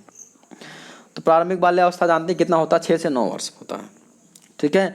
और देखिए जो एक समूह में स्वीकार, इसमें से अगर कुछ नहीं समझ में आया ना तो भैया ये देख लो कि कौन कौन से लोग एक समूह पाए जाते हैं। अध्यापक और साथी, क्या साथी सभी साथी समूह स्कूल में ही रहते हैं? अध्यापक साथी एक जगह पाए जाएंगे? नहीं पाए जाएंगे। साथी एवं माता पिता एक ही जगह रहेंगे? नहीं रहते हैं। माता पिता एवं भाई बहन हो सकता है एक जगह रहेंगे, और अध्यापक और भाई बहन नहीं रहेंगे। ठीक है, तो हमारा ये सभी गलत होगा। ऑप्शन नंबर 3 इसका सही क्यों होगा कि भैया एक समूह में कौन कौन लोग पाए जाएंगे? घर ही में पाए जाएंगे ना, माता पिता घर में रहेंगे, भाई बहन घर में रहेंगे। तो अगर देखा जाए सही सही एक समूह यहाँ से आप पकड़ करके इसका आंसर कर सकते हैं आराम से। तो एक समूह में कौन पाए जाएंगे? माता पिता और भाई बहन। इसका आंसर ऑप्शन नंबर 3 सही हो जाएगा। क्लियर हो रहा है ना? चलो आगे 28 नंबर क्वेश्चन देखिए क्या है कि निम्नलिखित में से कौन सा आयु समूह परवर्ती बाल्यावस्था की श्रेणी के अंतर्गत आता है? कहीं परवर्ती अनुवर्ती कुछ भी लिखा रहेगा दोस्तों, इसका मतलब समझिएगा कि आपको पूछा है कि बाल्यावस्था। ठीक है, तो बाल्यावस्था की श्रेणी किस वर्ष के अंतर्गत आता है? तो भैया 6 से 11 वर्ष के अंतर्गत आता है। ठीक है, 6 से 11 वर्ष के अंतर्गत आता है। सब लोग जानते हैं जन्म से 6 वर्ष आता है हमारा शैशवावस्था, 11 से 18 वर्ष हमारा आता है वही जानते हैं तनाव तूफान वाली अवस्था, किशोरावस्था आता है। 18 से 24 या 40 वर्ष तक आता है दोस्तों प्रौढ़ावस्था आ जाता है। ठीक है, तो आपको पता होना चाहिए इन सब के बारे में। हाँ, आगे देखो क्वेश्चन बहुत मस्त क्वेश्चन है, इसको आप बिल्कुल समझिएगा। लिखा है कि आर्जव तर्क देता है कि भाषा विकास की नैसर्गिक प्रवृत्ति से प्रभावित होता है, जबकि सोनाली महसूस करती है कि यह परिवेश से प्रभावित होता है। आर्जव और सोनाली के बीच यह चर्चा किस विषय में है? अब देखो ध्यान से समझिएगा। ठीक है, ध्यान से समझिएगा, क्वेश्चन बहुत मस्त है। ठीक है, क्वेश्चन ये है कि भैया आर्जव क्या कह रहा है कि व्यक्ति का जो विकास होगा वो हमारा नैसर्गिक डेवलपमेंट होगा। ठीक है, और सोनाली कहती है परिवेश से होगा। नैसर्गिक का मतलब अगर आप लोग देखा जाए सही सही, ठीक है, तो नैसर्गिक का मतलब हो जाएगा आपका सही सही दोस्तों कि जो हमारा मतलब होता है कि मतलब अनुवांशिक देखा जाए थोड़ा सा। ठीक है, अनुवांशिक रूप से होता है। ठीक, क्या हो जाएगा? अनुवांशिक रूप से हो जाएगा। ठीक है, या जो घर में डेवलपमेंट होगा घर में, ठीक है, अनुवांशिक रूप से होता है। ठीक, जबकि सोनाली कहती है परिवेश से प्रभावित होता, परिवेश मतलब आसपास से होता है। ठीक है, तो ये अनुवांशिक एक हो गया, मतलब आर्जव कह रहा है कि जो बच्चे का भाषा विकास होगा अनुवांशिकता से होगा, और सोनाली कह रहा है एक परिवेश क्या, परिवेश मतलब वातावरण में रह करके होगा। तो दोनों के बीच में चर्चा किस बात का है? बस यही आपको आंसर देना। अब आपको समझ में आ गया होगा क्या होगा। ठीक है, तो भैया स्थिरता व अस्थिरता पर बहस बिल्कुल गलत होगा। सतत तथा असतत पर बहस अधिगम बिल्कुल गलत होगा। चौथा देख लेते हैं, चुनौतीपूर्ण तथा संवेदनशील भावना गलत होगा, लेकिन तीसरा सही होगा। कैसे दोस्तों? देखो कि आर्जव बोल रहा था कि भैया नैसर्गिक होगा, तो नैसर्गिक मतलब पालन पोषण पर वाद विवाद, नैसर्गिक मतलब वही नहीं बताया, आनुवंशिकता। ठीक है, और हमारा क्या हो जाएगा जिसको कहते हैं नर्चर कहते हैं दोस्तों। नर्चर मतलब क्या होता है? पालन पोषण या आनुवंशिकता, तो ये सभी हो जाएंगे। ठीक, और क्या कहते हैं सोनाली कह रही है हमारा प्रकृति, परिवेश मतलब प्रकृति। तो इसका ऑप्शन नंबर 3 सही आंसर हो जाएगा। क्लियर हो गया? समझ में आ गया ना? चलो आगे हमारा इसका काम खत्म होने वाला बाल विकास का स्वाहा। तो हम देखते हैं आगे लास्ट क्वेश्चन दिया गया है कि विद्यार्थियों को स्वच्छता के लिए प्रेरित करने हेतु उन्हें स्वच्छता समिति का सदस्य बनाना प्रतिबिंबित करता है। अब किसी की सदस्य को बनाया जाएगा, इसका मतलब हो जाएगा कि आप जो है व्यवहारवादी उपागम से जुड़ गए हैं दोस्तों। हमेशा कभी भी किसी का, जैसे मान लो हमको स्कूल का सदस्य बना दिया गया या आपको स्कूल का सदस्य मतलब कहीं का सदस्य बनाया जाएगा तो क्या हो जाएगा, वहाँ के बिहेवियरिस्टिक को आप लोग वहाँ से समझ जाएंगे। तो इसका ऑप्शन नंबर फर्स्ट सही हो जाएगा कि प्रेरणा का व्यवहारवादी उपागम हमारा हो जाएगा। ठीक है, चलो क्लियर हो गया दोस्तों? बहुत बढ़िया, आपको समझ में आ रहा है तो इससे अच्छी बात कोई नहीं है। अब हम करते हैं सेकंड वाले पार्ट को, मैथ को। तो लिखा गया है सेम निर्देश, निम्नलिखित प्रश्नों के उत्तर देने के लिए सबसे उचित विकल्प चुनिए। सबसे उचित मतलब सबसे अच्छा विकल्प चुनना है। अब चलो भैया, दिया है हमारा 31 नंबर क्वेश्चन पढ़ो क्या लिखा गया है 6251 और 6521 और 5621 में 5 के स्थानीय मानों का योगफल है। तो भैया आपको एक काम करना है, कलम कापी निकाल लो और निकाल करके इस क्वेश्चन को लिखो, वीडियो को पॉज करो, लिख करके लगाओ, फिर लगा करके आंसर मिलाना हम बताएंगे। ठीक है, क्योंकि ये चीज़ ऐसा है कि जितना प्रैक्टिस करेंगे, देखो मैथ आने का सबसे मस्त तरीका ये है भैया कि मैथ आपको कब सबसे अच्छी तरीके से आए कि जब आप खुद से ज़्यादा प्रैक्टिस करेंगे। ठीक है, तो वीडियो को पॉज करें और इसको लगाएं। तो दोस्तों उम्मीद है कि आप लोग लगा लिए होंगे। तो अब हम बताते हैं। दिखा है 6251 में 5 का स्थानीय मान, 5 का स्थानीय मान इसमें कितना हो जाएगा 50। और लिखा है 6521 में 5 का स्थानीय मान, तो 5 का स्थानीय मान हो जाएगा 500। ठीक है, और दिया है इसमें 5621 में 5 का स्थानीय मान, तो इसमें हो जाएगा आपका 5000। ठीक है, जोड़ लो। थोड़ा उल्टा लिख दिए हैं आप लोग, ऐसे लिख लीजिए 5505 लिखो, फिर से 5000 लिख लो। ठीक है, 500 लिख लो। ठीक, इसके बाद क्या लिखना है हमारा 50 लिखना दोस्तों। ठीक है, जोड़ लो 5550 इसका सही आंसर हो जाएगा। तो ऑप्शन नंबर सेकंड इसका सही आंसर हो जाएगा। कठिन क्वेश्चन है, कठिन नहीं है, आसान है। तो उम्मीद है कि सभी लोगों का आंसर सही आया होगा। तो भैया अब हम देखते हैं 32 नंबर क्वेश्चन। बहुत शानदार, बहुत बढ़िया। आगे देखो, लिखा गया निम्नलिखित में से कौन सा कथन सही है। आप सही कथन आपको चुनना है, चुन के बताओ भैया कौन सा। लिखा गया है एक सम संख्या और एक विषम संख्या का अंतर एक सम संख्या हो सकता है। हो सकता है, अरे चेक कर लो यार। सम संख्या मतलब होता है हमारा, देखा जाए अगर 4, विषम संख्या मतलब 5। 4 और 5 का अंतर निकालोगे तो -1 होता है। ठीक है, थोड़ा बड़ी ले लेते हैं, उल्टा ले लेते हैं। चलो, एक हमारा विषम संख्या हो गई 8 और एक सम संख्या हो गई 5। 8 में से 5 के 3। नहीं आया यार, चलो और बड़ा ले लेते हैं। एक हमारा सम संख्या हो गया 12, एक विषम संख्या हो गया 7। 12 में 7 गई 5। तो यार सम तो नहीं आ रहा है, या विषम आ रहा, पहला वाला आंसर हो जाएगा गलत। समझ में आया कि नहीं आया, गलत हो गया। दूसरा का देख लो, लिखा गया है दो विषम संख्याओं का, पहले हम गलत काट दिए दोस्तों, ऐसी कोई बात नहीं है। देखा, लिखा है दो विषम संख्याओं और एक सम संख्या का योगफल एक सम संख्या है। क्या ये सही है? जोड़ लेते हैं। विषम संख्या ले लो 5, ठीक, फिर विषम संख्या ले लो 7, फिर एक सम संख्या ले लो हमारा 8।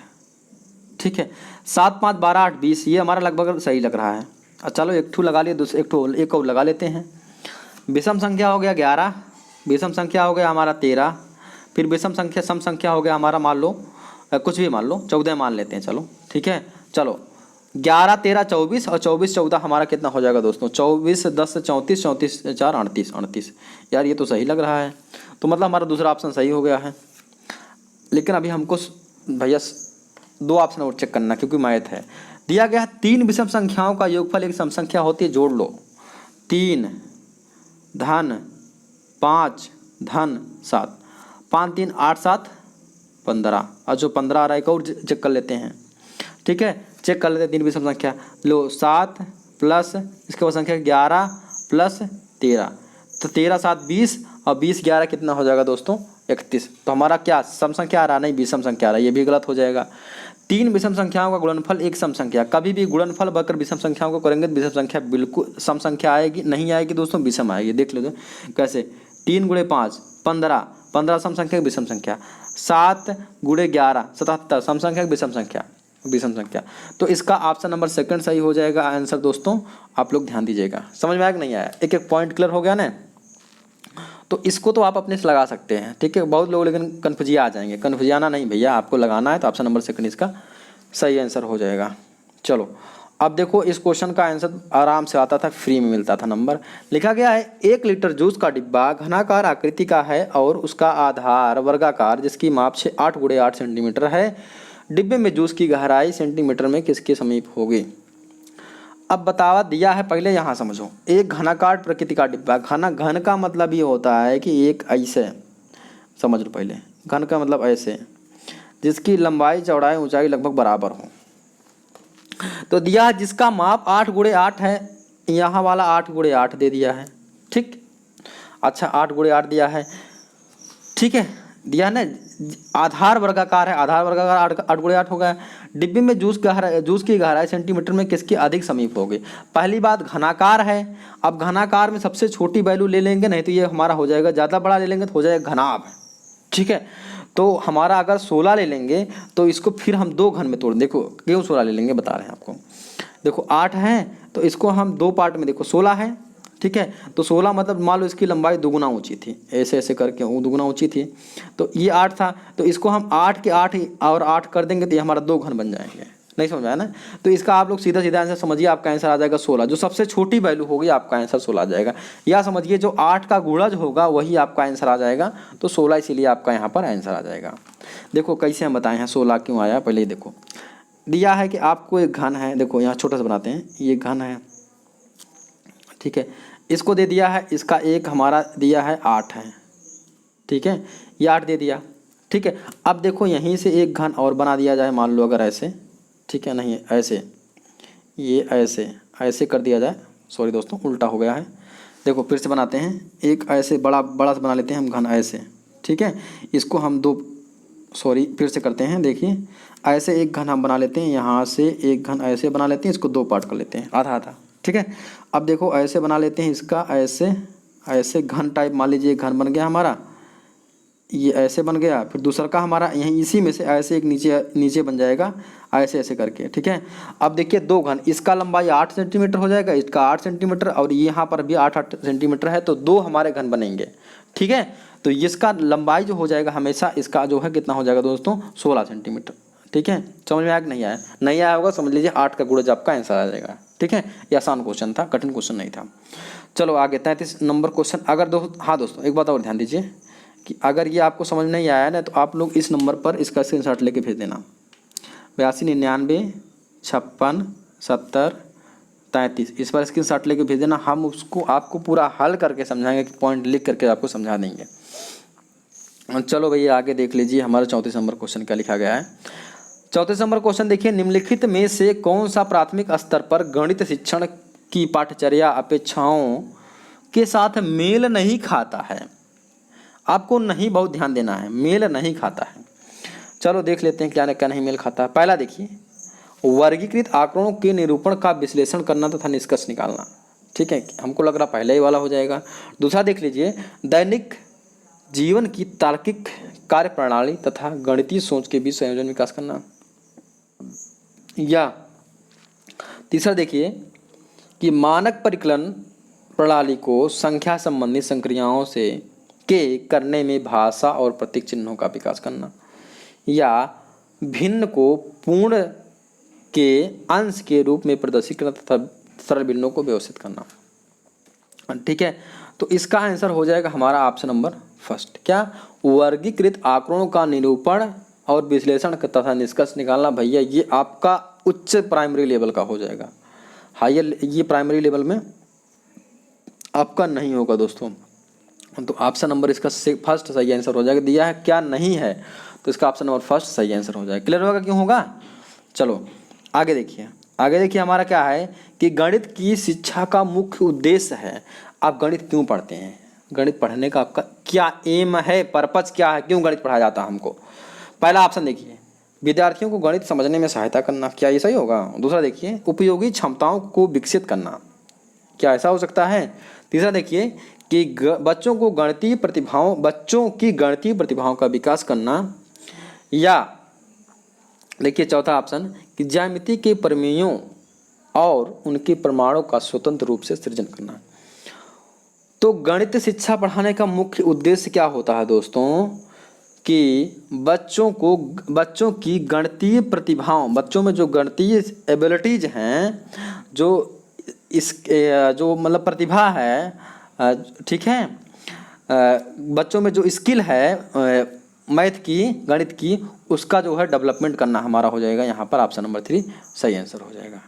आगे देखो लिखा गया, प्राथमिक स्तर पर 10 ग्राम बिंदु के खेल, प्रतिरूप इत्यादि का प्रयोग विद्यार्थियों की सहायता करते हैं। अब कुछ लोगों को 10 ग्राम जीवन में पहली बार मिला होगा। अब 10 ग्राम भैया हमको मिला था पहली बार, लेकिन थोड़ा सा बता रहे हैं हम ये आपको क्या होता है। 10 ग्राम में दोस्तों आपके 7 होते हैं चित्र।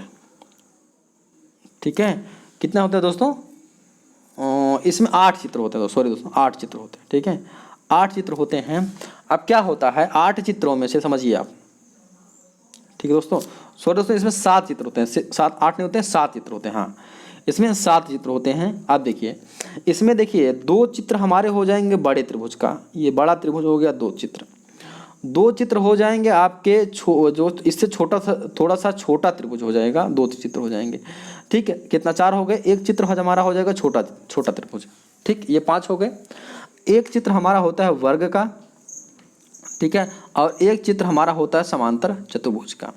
ठीक है, तो ये हमारा होता है 10 ग्राम, इसको कहते हैं। ठीक है, 10 ग्राम में क्या होता है दोस्तों, 2 चित्र होता है, 2 चित्र होते हैं हमारे बड़े त्रिभुज का, दो चित्र हमारे होते हैं मीडियम त्रिभुज का, एक चित्र हमारा होता है छोटा त्रिभुज का, और एक चित्र हमारा होता है कौन सा दोस्तों, आपका एक चित्र चाहे समझिए दोस्तों, चाहे आकृति समझ लीजिए, मतलब आकृति कटी कटी आकृति होती है आपके पास, ठीक है।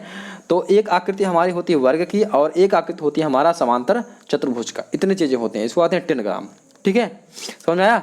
आगे बिंदु का खेल, बिंदु मतलब पॉइंट पॉइंट पॉइंट पॉइंट आपको रहेगा, जैसे पॉइंट ये यहाँ से मिला करके आप जो है ये आयत वर्ग चित्र बनाएंगे। प्रतिरूप, प्रतिरूप का मतलब क्या होता है दोस्तों, प्रतिरूप का मतलब पैटर्न, पैटर्न मतलब क्या होता है, वैसे वही है हमारा, मतलब कोई भी फिगर के बारे में देखना, ये हमारा ऐसे त्रिभुज का पैटर्न बना है, किसी कुछ भी पैटर्न बना रहेगा। इससे बच्चों में क्या होगा, इसी को बताना है आपको, मतलब ये सभी से बच्चों, इन सभी का प्रयोग बच्चे करेंगे तो बच्चों में क्या बेनिफिट होगा, ठीक है। देखिए पहला ऑप्शन देखिए कि स्थानिक समझ की योग्यता में वृद्धि के लिए, दूसरा देखिए संख्याओं की तुलना का बोध विकसित करने के लिए, या परिकलन कौशलों के संवर्धन में, या मूलभूत संक्रियाओं के समझ में, ठीक है। तो भैया आप किस में बच्चे करेंगे, ठीक है। तो अब देखिए इसका हमारा हो जाएगा आंसर मूलभूत संक्रियाओं को समझने में, मतलब बच्चे बेसिक चीज़ों को सीखेंगे कि उसमें कैसे कैसे परिवर्तन हुआ, क्या क्या होता है। तो यही दोस्तों हमारा इसका क्या हो जाएगा, आंसर हो जाएगा। चलिए हम बढ़ते हैं आगे। चलो दोस्तों आगे हम लोग बढ़ते हैं, आगे हमारा है 37 नंबर क्वेश्चन।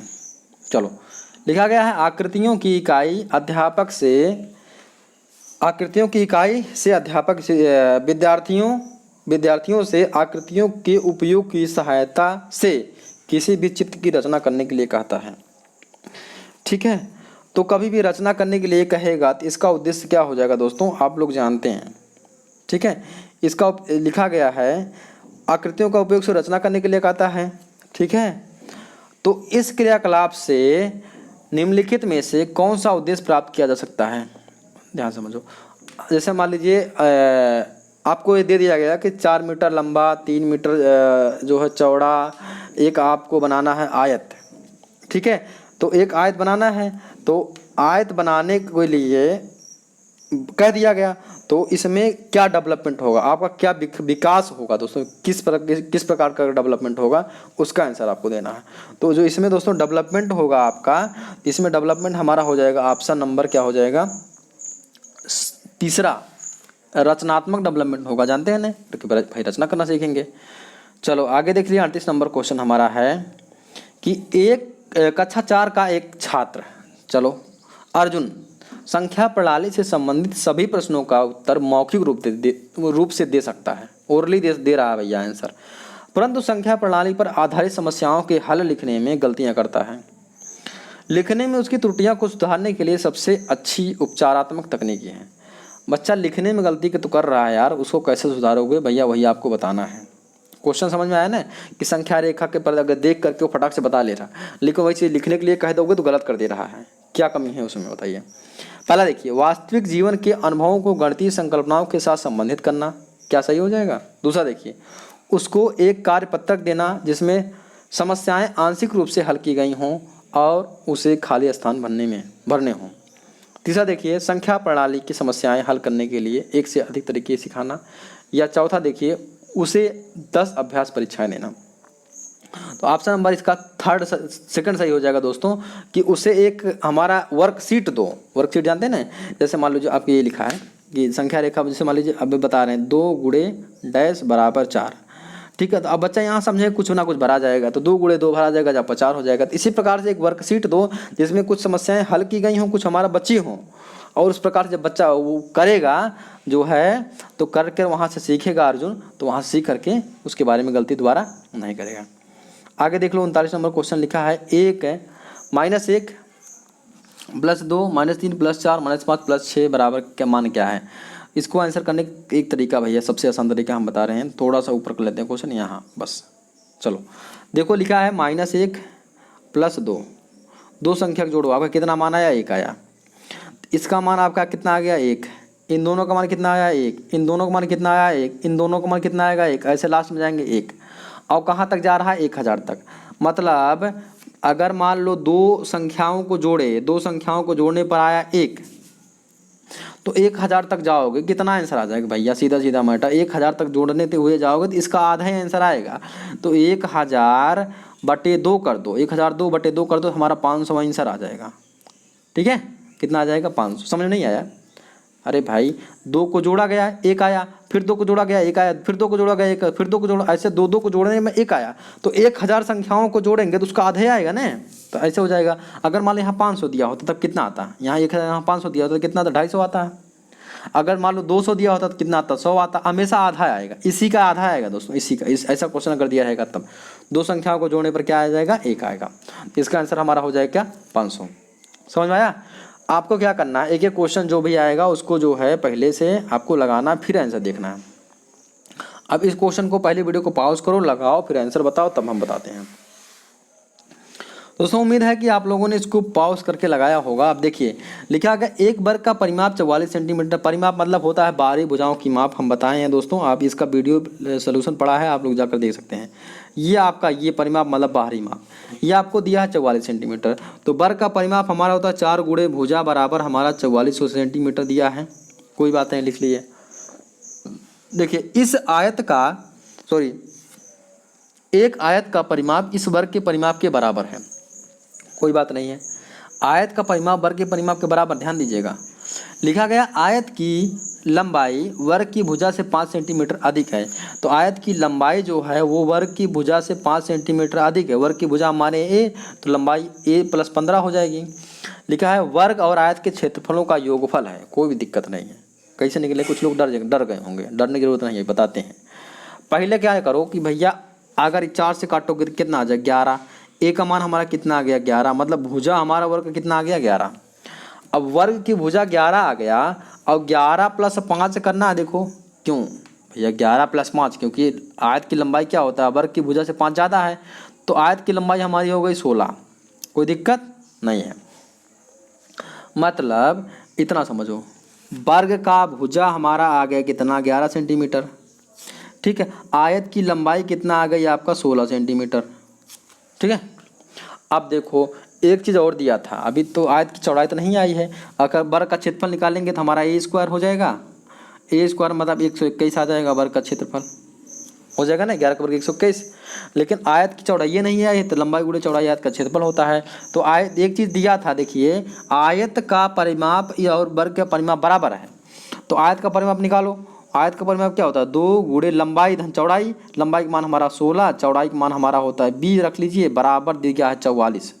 भैया 44 से दें, यहाँ 44 से काट देंगे आपका आ जाए कितना? 22 बराबर 16 धन 20। अब इस 16 को इधर ले आओगे तो भैया 20 में से जब घटा लोगे हमारा, देखो जब 20 इधर बचेगा, 16 को इधर ले आओगे तो 22 में से 6 घटाओगे तो कितना आ जाएगा? 22 में से 16 घटाओगे कितना आ जाएगा? 6 आ जाएगा। तो आपका b का मान कितना आ गया? 6। चौड़ाई कितना आ गई? 6। इतना आप लोग याद रखिएगा। अभी इतना हम इसको हटा करके फिर लिख रहे हैं दोस्तों। देखिए a का मान हमारा कितना आया था? 11। a का वर्ग निकाले कितना आया था? 121। मतलब हमारा वर्ग का जो हमारा क्षेत्रफल आ गया 121 आ गया।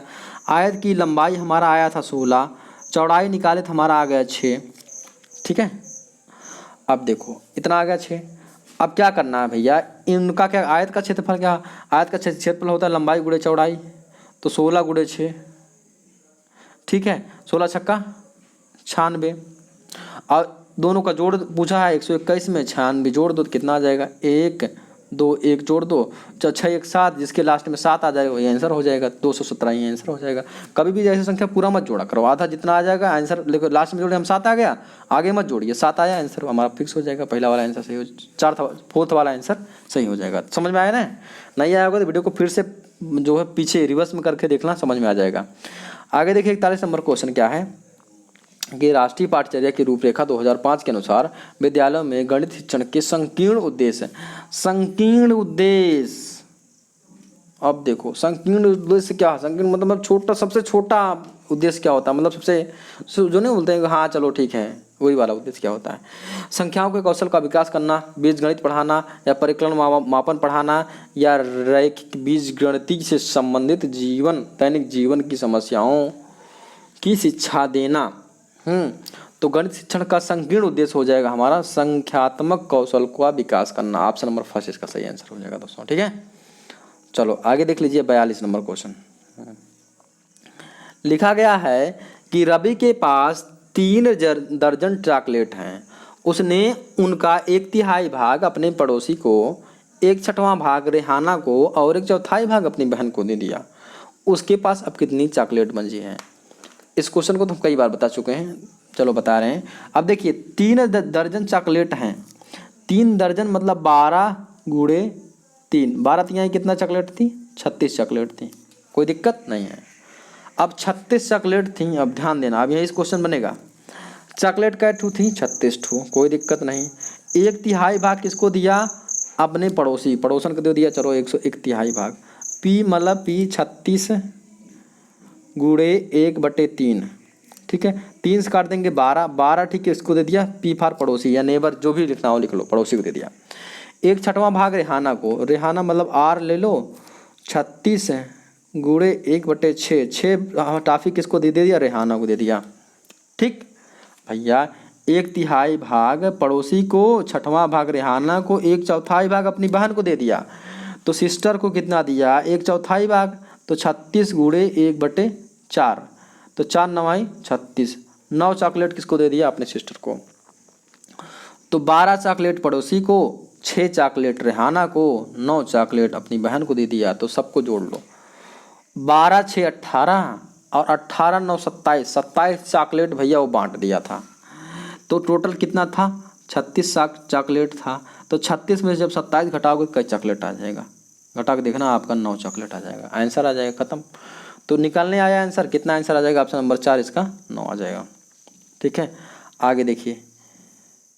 आगे हमारा क्वेश्चन है कि एक बच्चा जिस अवस्था में है, जिस अवस्था में सभी एक बच्चा जिस अवस्था में सभी संख्या संबंधी संक्रियाओं को करने में सक्षम है तथा भिन्न के संप्रत्यक की व्याख्या करने में सक्षम है, वह अवस्था क्या हो जाएगी? संक्रियात्मक अवस्था, आरंभिक अवस्था, परिमाणात्मक अवस्था या विभाजनात्मक अवस्था?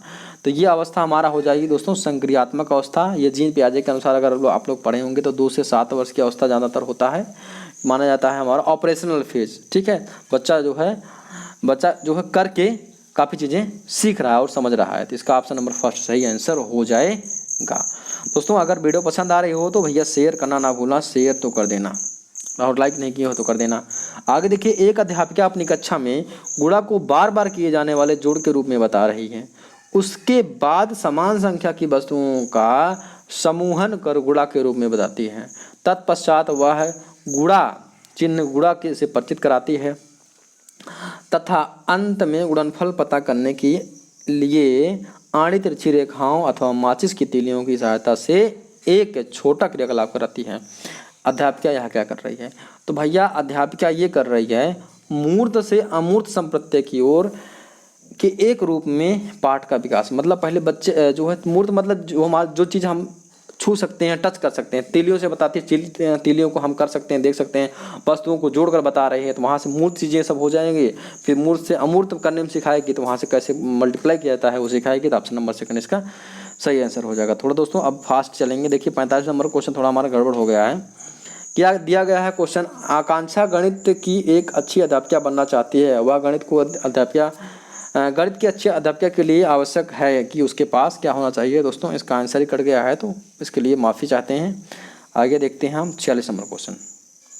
देखिए 46 नंबर क्वेश्चन दिखा गया है, कक्षा में गणितीय मनोरंजनात्मक क्रियाकलाप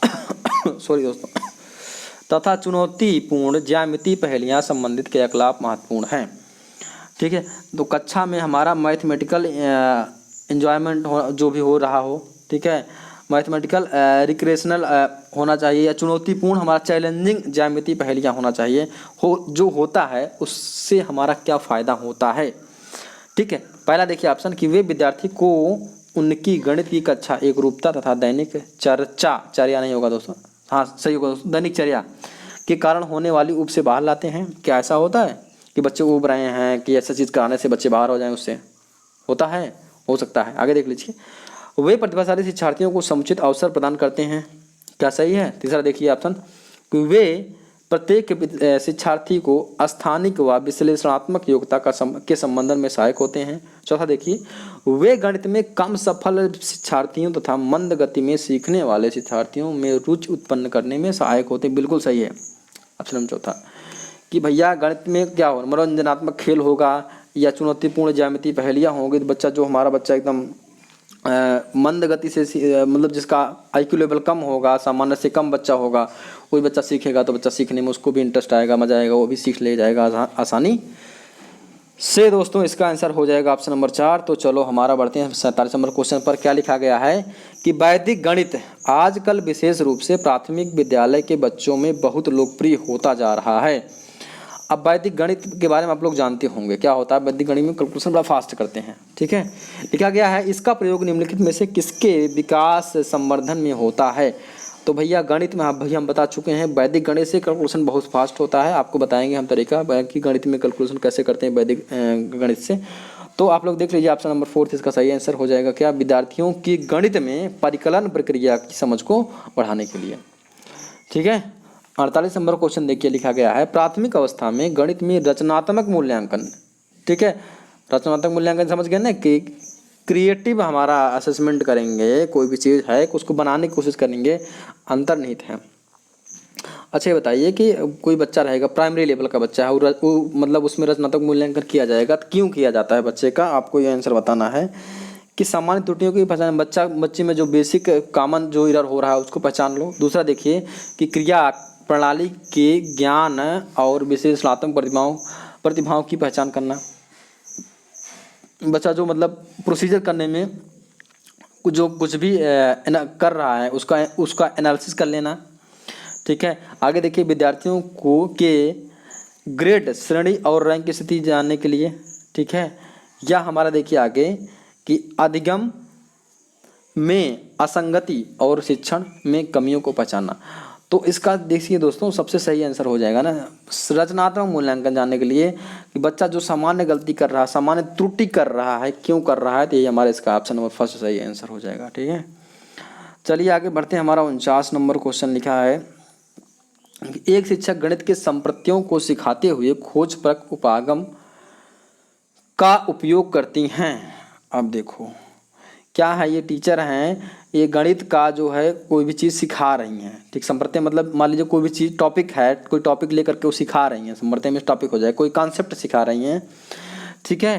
तो उनमें जो है खोज परक निगम, ठीक, खोज परक मतलब कोई भी चीज़ जो है उसको बारे में खोज करके या इन्वेंट करके अन्वेषण करके उसको लाओ, ठीक है। तो उपागम का उपयोग करती हैं। विद्यार्थी व्यवहारिक क्षमताओं का उपयोग करती हैं। व्यवहारिक मतलब ना वो जो रियल लाइफ से जोड़ करके बताते हैं। आगे देखिए, और उन्हें चर्चा में शामिल करती हैं। भाई रियल लाइफ से जोड़ करके विद्यार्थियों से उसका डिस्कशन किया जाएगा, वाद विवाद करती हैं। तो वह इस युक्ति का प्रयोग किस लिए करती है, भैया वो क्यों इतना ताम झाम कर रही हैं, उनका कोई ना कोई पर्पज होगा ना करने का, ये सब तो क्यों करती हैं, बस वही आपको बताना है। पहला देखिए ऑप्शन कि विद्यार्थियों में व्यवहारिक क्षमताओं के विकास के लिए, कि विद्यार्थियों में जो हमारा हो जाए वो मैनिपुलेटिव स्किल मतलब व्यवहारिक क्षमताओं का डेवलपमेंट हो जाए। या दूसरा देखिए, एक निश्चित प्रकार की सोच व तार्किकता को विकसित करने के लिए, या गणित शिक्षण के संकीर्ण उद्देश्य की प्राप्ति के लिए, या हमारा चौथा ऑप्शन देखिए, गणित शिक्षण के उच्चतर उद्देश्य की प्राप्ति के लिए। तो देखा जाए तो इसका हमारा सही आंसर हो जाएगा, आप लोग जाने गए हैं, विद्यार्थियों में व्यवहारिक क्षमताओं के विकास के लिए, ठीक है। भाई व्यवहारिक चीज़ों करोगे तो कोई चीज़ व्यवहारिक क्षमताओं का विकास होगा ही। चलिए आगे देख लीजिए, हमारा क्वेश्चन नंबर 50 हमारा क्या है कि एक शिक्षिका कक्षा 5 की शैलजा से एक आकृति की परिमाप के बारे में पूछती है, ठीक है। वह शैलजा से उसके हल को अपने शब्दों में बताने के लिए कहती है। एक शैलजा से क्वेश्चन पूछा गया और शैलजा से उसके हल बताने के बारे में पूछा गया। तो आगे देखिए क्या किया गया, शैलजा समस्या को हल करने में सक्षम थी। अब शैलजा वो समस्या को हल कर सकती थी, लेकिन क्या हुआ, परंतु उसकी व्याख्या करने में सक्षम नहीं थे। जैसे नहीं होता है कि आपसे कोई प्रश्न पूछा जाएगा तो आप उसको उसका आंसर पता होता है। जैसे मान लीजिए आपको कोई सवाल दे दिया जाए तो उसको बोलते हैं ना कि हम इसको हल कर ले जाएंगे, लेकिन कैसे हल होगा कुछ समझाना पड़ेगा, उसको नहीं समझा पाते हैं। तो वही कमी उसकी किसके अंदर आई, शैलजा के। तो शैलजा समस्या का सही हल करने में सक्षम थी, कर ले रही थी, परंतु उसकी सही व्याख्या करने में सक्षम नहीं थी। या शैलजा की निम्न विशेषताओं विशेषता प्रदर्शित करता है, मतलब ये शैलजा में क्या कमी प्रदर्शित करता है, शैलजा में क्या किस चीज़ की कमी है, ठीक है, प्रदर्शित करता है। देखिए पहला देखिए, ठीक है, कि परिमाप के संप्रत्यय की समझ की कम समझ परंतु अच्छी मौखिक योग्यता। भैया मौखिक योग्यता तो उसके पास थी ही नहीं, तो गलत हो जाएगा ऑप्शन पहला। दूसरा देखिए, निम्न भाषा स्तरीय प्रवीणता और निम्न स्तरीय गणितीय प्रवीणता। गणितीय प्रवीणता उसकी उच्च स्तरीय है, क्योंकि बच्चा वो क्वेश्चन को लगा लिए, बस उसको बताने नहीं आ रहा, समझाने, ठीक है।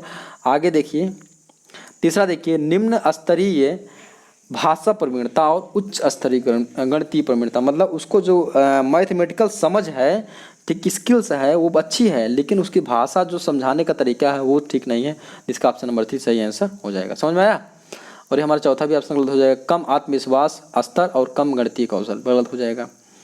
आगे देखिए 51 नंबर क्वेश्चन है कि गणित की पाठ्यपुस्तक में विभिन्न प्रकरणों में खंड अभ्यास समय को समावेशित करने का उद्देश्य है। अब देखिए, तो गणित का पाठ्यपुस्तक में दोस्तों प्रैक्टिस टाइम, ठीक है, प्रैक्टिस टाइम, जैसे कि प्रैक्टिस नहीं होता कि इतना समय में इतना क्वेश्चन करना है, ये क्वेश्चन ऐसे करो, ये क्वेश्चन ऐसे करो, ये सब क्यों दिया रहता है, इसका क्या फ़ायदा होता है। जैसे नहीं होता, देखते हैं गणित किताब में प्रैक्टिस करने के लिए दिया रहता है, तो उससे क्या फ़ायदा होता है, ठीक है।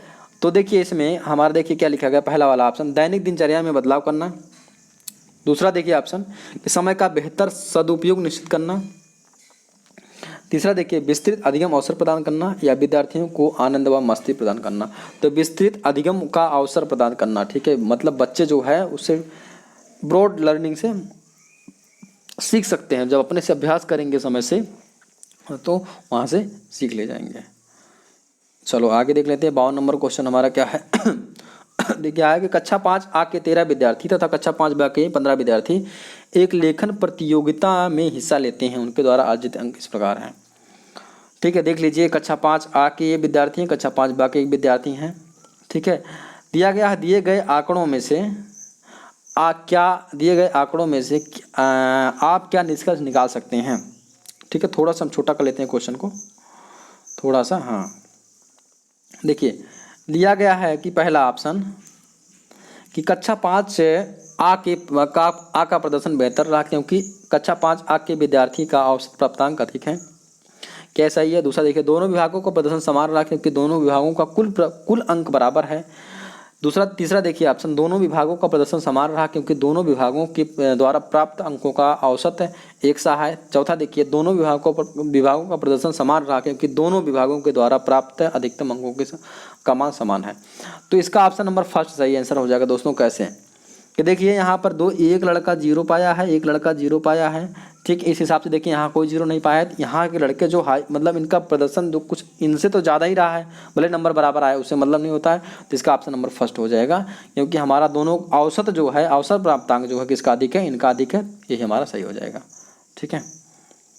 चलिए आगे देख लीजिए। हाँ 53 नंबर क्वेश्चन लिखा है, ये क्वेश्चन बड़ा आसान होता है कि दिया है 6/5 में कितने 1/10 हैं, तो 6/5, ठीक है, में कितने 1/10 हैं, बटे 1/10, ठीक कर दो, उल्टा हो जाएगा, ये हो जाएगा 6/5 गुणे 10/1, ये उल्टा हो जाता है, 5 दूना 10, 2 जंग 10 दूना 12 हो जाएगा, 12 हमारा 1/10 हो जाएगा। समझ में आया कि नहीं आया, भाग दे देते हैं। अगर ऐसे नहीं समझ में आया तो ऐसे कर, 6/5 इसको उल्टा कर दीजिए, गुणे 10/1, 5 से काट दो, 5 दूना 10, 6 दूना 12 आंसर आपका आ जाएगा। तो थोड़ा सा आप जूम कर लेते हैं, हाँ थोड़ा सा दोस्तों, हाँ अब सही है। आगे देख लीजिए हमारा क्या है, क्वेश्चन 54 नंबर, हाँ थोड़ा सा और जूम कर लेते हैं दोस्तों, हाँ अब देखिए दिख रहा होगा। लिखा गया है 1,10,111 में 11 से भाग देने पर प्राप्त शेषफल व भागफल के बीच प्राप्त भागफल व शेषफल के बीच का योग नहीं सॉरी दोस्तों 1,10,111 को 11 से भाग देने पर प्राप्त भागफल व शेषफल का योगफल है, ठीक है। तो भैया आप लोग भाग दो इसमें इससे, ठीक है, 11 से भाग दे देंगे, ठीक है। अब 11 से भाग दे देंगे तो भैया कितनी बार जाएगा, एक बार जाएगा, 11 हो जाएगा, कट जाएगा, 0 आ जाएगा और 0 बार भी जाएगा, ठीक है। लो उतार लो 0, 0 उतार लो, फिर 1 उतारेंगे, फिर 0 बार जाएगा, फिर 1 उतारेंगे, फिर 1 बार जाएगा, ठीक है। तो फिर 11 बार जाएगा, फिर हमारा 1 आ जाएगा शेष, ठीक। इतना आपका ये आ गया और फिर इतना आ गया शेष, ठीक है। तो आपको दिया है कि भागफल और शेषफल का योग कितना। अब आपको दोनों को जोड़ना है, भागफल कितना आया, शेषफल कितना है, दोनों को जोड़ करके आपको आंसर निकालना है। तो दोस्तों ये क्वेश्चन आप लोग लगा लेंगे कि नहीं लगा पाएंगे? ठीक है, क्योंकि इसको हम पूरा हल नहीं किए हैं, थोड़ा सा ही आपको बताए हैं। ठीक है, अब देखिए इसका आंसर आप लोग निकाल लेंगे नहीं निकालेंगे? ठीक है, देख लीजिए अभी कितना आया यहाँ पर, ये देखिए काटिए कितना आएगा, यहाँ 0 आ जाएगा, फिर 1 उतारेंगे तो फिर यहाँ पर 0 बार भी जाएगा। ठीक है, आपका भागफल इतना आ जाएगा, देखिए ठीक है, इतना आ गया 1 0 0 1 0। और शेषफल कितना आया है, +1 जोड़ देंगे तो आपका जो 1 0 0 1 1 ये आपका आ जाएगा टोटल का जोड़। दोस्तों तो ऑप्शन नंबर कौन सा सही है, मिला लो ऑप्शन नंबर कौन सही है, ऑप्शन नंबर देख लीजिए, हाँ ये थर्ड वाला सही आंसर हो जाएगा। ठीक है, तो थोड़ा सा आप लोग अगर केयर करके लगाएंगे तो क्वेश्चन आसानी से लग जाएगा, क्वेश्चन का नंबर आपको मिल जाएगा। मैथ में कुछ क्वेश्चन होते हैं जो आसानी से लग जाते हैं, उसको आप लोग लगाने की कोशिश करिएगा। और हाँ एक बात और ध्यान दीजिएगा कि मैथ को जब आप पेपर देने जाइएगा तो मैथ को सबसे लास्ट में करिएगा, पूरा पेपर पहले हल कर लीजिएगा, सिर्फ उसके बाद मैथ को करिएगा। अब देखिए दिया है 102 × 201 में से क्या घटाया जाए ताकि 19,999 प्राप्त हो जाए। मान लो x घटाया जाए तो हो जाएगा 102 × 201 माइनस x घटा लो बराबर 19,999। कोई दिक्कत नहीं है। इसका गुणा कैसे करेंगे, यहाँ कर लो 100 + 2, ठीक है, यहाँ कर लो 201 हाँ माइनस x बराबर 19,999। अब इधर एक बार 100 का गुणा करिए 201 में, फिर 200 का गुणा करिए हमारा 2 में, तो यहाँ पर जो आ जाएगा फिर इसको जो है इस इधर ले आएंगे, फिर इसको इधर ले जाएंगे, यहाँ पर जोड़ घटा करके आंसर निकाल लेंगे। तो इसको आप लोग दोस्तों कर लेंगे, कठिन क्वेश्चन नहीं है। इसका आंसर आपका आ जाएगा ऑप्शन नंबर 4 503 लगा लीजिएगा। आगे देखो 56 नंबर क्वेश्चन हमारा है कि निम्नलिखित में से कौन सा सही नहीं है। 2 किलोग्राम 30 ग्राम हमारा 2030 ग्राम होता है, ये सही लग रहा है। आगे देखिए ये दूसरा वाला 3 लीटर 80 मिलीलीटर 3.8 मिलीलीटर होता है, ये हमारा गलत लग रहा है। आगे देख लेते हैं। लेकिन तीसरा देखिए 10 सेंटीमीटर भुजा वाले वर्ग का क्षेत्रफल बराबर 100 सेंटीमीटर लंबाई तथा 0.1 मीटर चौड़ाई वाले आयत का क्षेत्रफल, ये भी हमारा सही है, निकालेंगे तो सही आंसर आ जाएगा। ये भी हमारा सही है। ठीक है, 3 घंटा 14 मिनट बराबर 194 मिनट। इसका ऑप्शन नंबर सेकंड सही हो जाएगा क्योंकि नहीं पूछा है। ठीक है, तो ये हो जाएगा। आगे देख लीजिए हमारा क्वेश्चन है कि दिया है 2 और 2/3 समकोणों के डिग्रियों का योग है। 2 समकोण निकालो 90 + 90। ठीक है, और दिया 2 समकोण और 2/3 समकोण, फिर 90 फिर 2/3, 3 3 3 जा 9, तो 9 9 18 और 30 दूना 60, 18 में 18 मतलब 180, 180 में 60 जोड़ेंगे तो आपका 240 आंसर आ जाएगा। तो ऑप्शन नंबर 4 कहीं दिया देखो 240 का सही आंसर हो जाएगा। चलिए आगे देख लेते हैं हमारा। ठीक 58 नंबर क्वेश्चन कहीं है दिया है, ये भी क्वेश्चन देखिए बहुत अच्छा क्वेश्चन है कि 21 और 49 के बीच 7 के गुणजों का योगफल। ठीक है, 21 और 49 के बीच ऐसे कौन सा संख्या है जो 7 से कटेगा, तो कौन सा कटेगा, 28 कटेगा। ठीक है, इसके बाद कौन सा कटेगा दोस्तों, 28 के बाद कौन कटेगा, देखिए 7 से कटने वाली संख्या कौन कौन सी है, तो 28 कट जाएगा। इसके बाद आपका कटेगा दोस्तों 35, इसके बाद आपका कटेगा 42। ठीक है, अब मतलब इन सबको आपको जोड़ना है, क्या करना है दोस्तों, जोड़ना है। और इसके बाद क्या करना है, आगे देखिए भागे या डिवाइड बाई, आगे लिखा गया है 25 और 30 का सबसे बड़ा सार्वगुणक। सबसे बड़ा सार्वगुणक का मतलब क्या होता है दोस्तों कि इनका आपको निकालना है क्या, मासा। ठीक है, तो आप 25 और 30 का मासा निकालिए, क्या हो जाएगा 25 और 30 का मासा निकालेंगे तो ऐसे भाग विधि से निकालते हैं ना मासा, तो आपको भाग विधि से मासा निकालना है। ठीक है, तो इनको जोड़ना है और इनका मासा निकाल करके भाग दे देना है और इनका आपको आंसर बताना है। तो अब देखिए अगर 28 35 और 42 को जोड़ेंगे, ठीक है, तो आ जाएगा आपका 105, जोड़ लेना, 8 5 13 13 2 15 और 4 3 7 7 1 8 है, सॉरी दोस्तों 4 3 7, ठीक है, 7 2 9 9 1 10 105 आपका आंसर आ जाएगा। और निकालोगे यहाँ से जब इसका मासा, तो मासा आ जाएगा 6। ठीक है, तो 6 आ जाएगा। अब 105 है, यहाँ 6 से भाग दे देंगे तो 6 का 6 4 10, ठीक है। तो आपका दोस्तों आ जाएगा, सॉरी दोस्तों यहाँ पर अगर भाग देंगे तो यहाँ 5 आ जाएगा, मासा यहाँ पर 5, 6 नहीं आएगा, 5 आ जाएगा, ठीक है। निकालिएगा 5 आ जाएगा, तो 5 से भाग देंगे तो 5 दूना 10 और 5 1 5, 21 आपका आंसर आ जाएगा, ठीक है। निकाल लेंगे ना, 21 आंसर आएगा भैया। जो संख्या 7 से कट रही है, अरे 7 से 3 ही कटेगा ना, 28 और 42 और 35, तीनों को जोड़ लीजिएगा और तीनों को जोड़ने के बाद 5 से भाग दे दीजिएगा, आंसर आपका 21 आ जाएगा, आंसर हो जाएगा।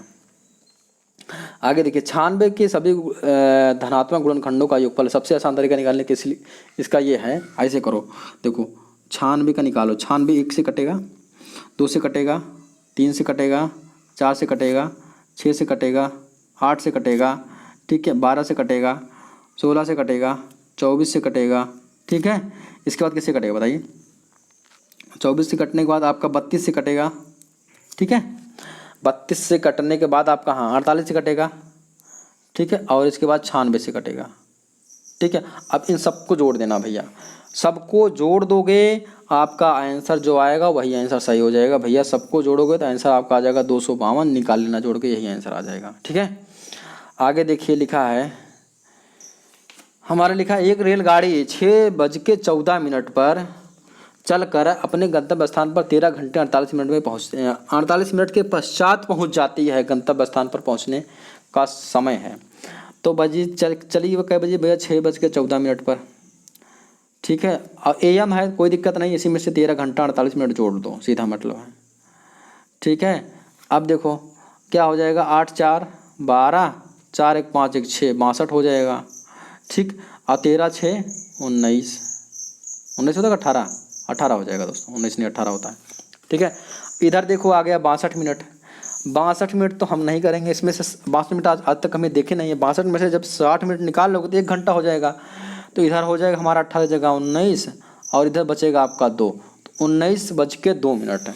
अब 19:02 का मतलब आप लोग जानते हैं शाम के 7:02 हमारा हो जाएगा, शाम को 7:02 PM हो जाएगा। ऑप्शन नंबर इसका सेकंड सही आंसर हो जाएगा। चलो हमारा ये ख़त्म हो गया। अब थोड़ा फास्टली ख़त्म कर देते हैं दोस्तों, क्योंकि वीडियो बहुत लंबी हो गई है, लगभग हमारा 1.5 घंटे का हो गया है। अब इसको हम 15 से 20 मिनट में सब कुछ खत्म करने की कोशिश करेंगे। चलो दिया है राष्ट्रीय पाठचर्या की रूपरेखा NCF 2005 ने कक्षा 1 और 2 के लिए पर्यावरण अध्ययन किए किसी पाठ्यक्रम या अन्य पाठ्यक्रमों की संस्तुति नहीं की है। इसके लिए वो सबसे उपयुक्त कारण है, मतलब आप लोग देखे होंगे कक्षा 1 और 2 में पर्यावरण किताब नहीं है।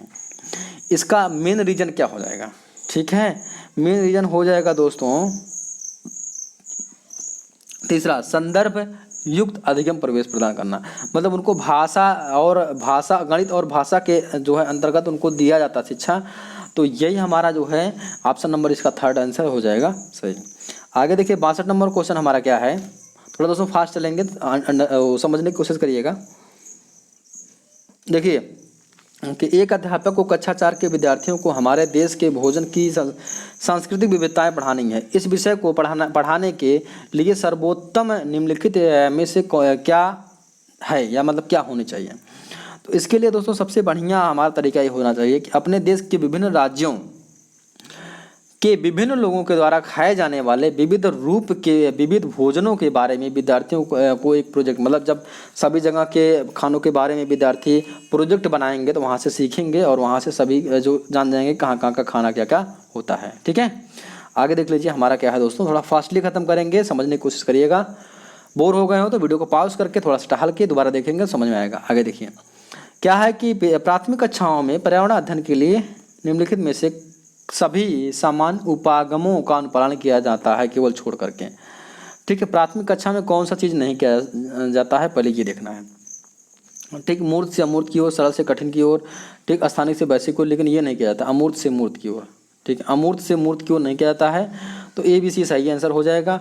तो कहीं दिया है आपका, ठीक है, तो देखिए कहीं दिया है आपका डी सही आंसर हो जाएगा। तो डी मतलब हमारा देखिए नहीं दिया है ना, तो डी ही दिया है, डी हमारा ऑप्शन नंबर फर्स्ट में सही हो जाएगा। ऑप्शन नंबर फर्स्ट इसका केवल डी सही आंसर हो जाएगा। आगे देखिए 64 नंबर क्वेश्चन हमको लिखा है कि निम्नलिखित तालिका का अध्ययन कीजिए। पेट्रोल का मूल्य दिया है 2007 में, 2014 में डीजल का मूल्य दिया है, दोनों में हमारा अंतर दिया है पूछने के लिए।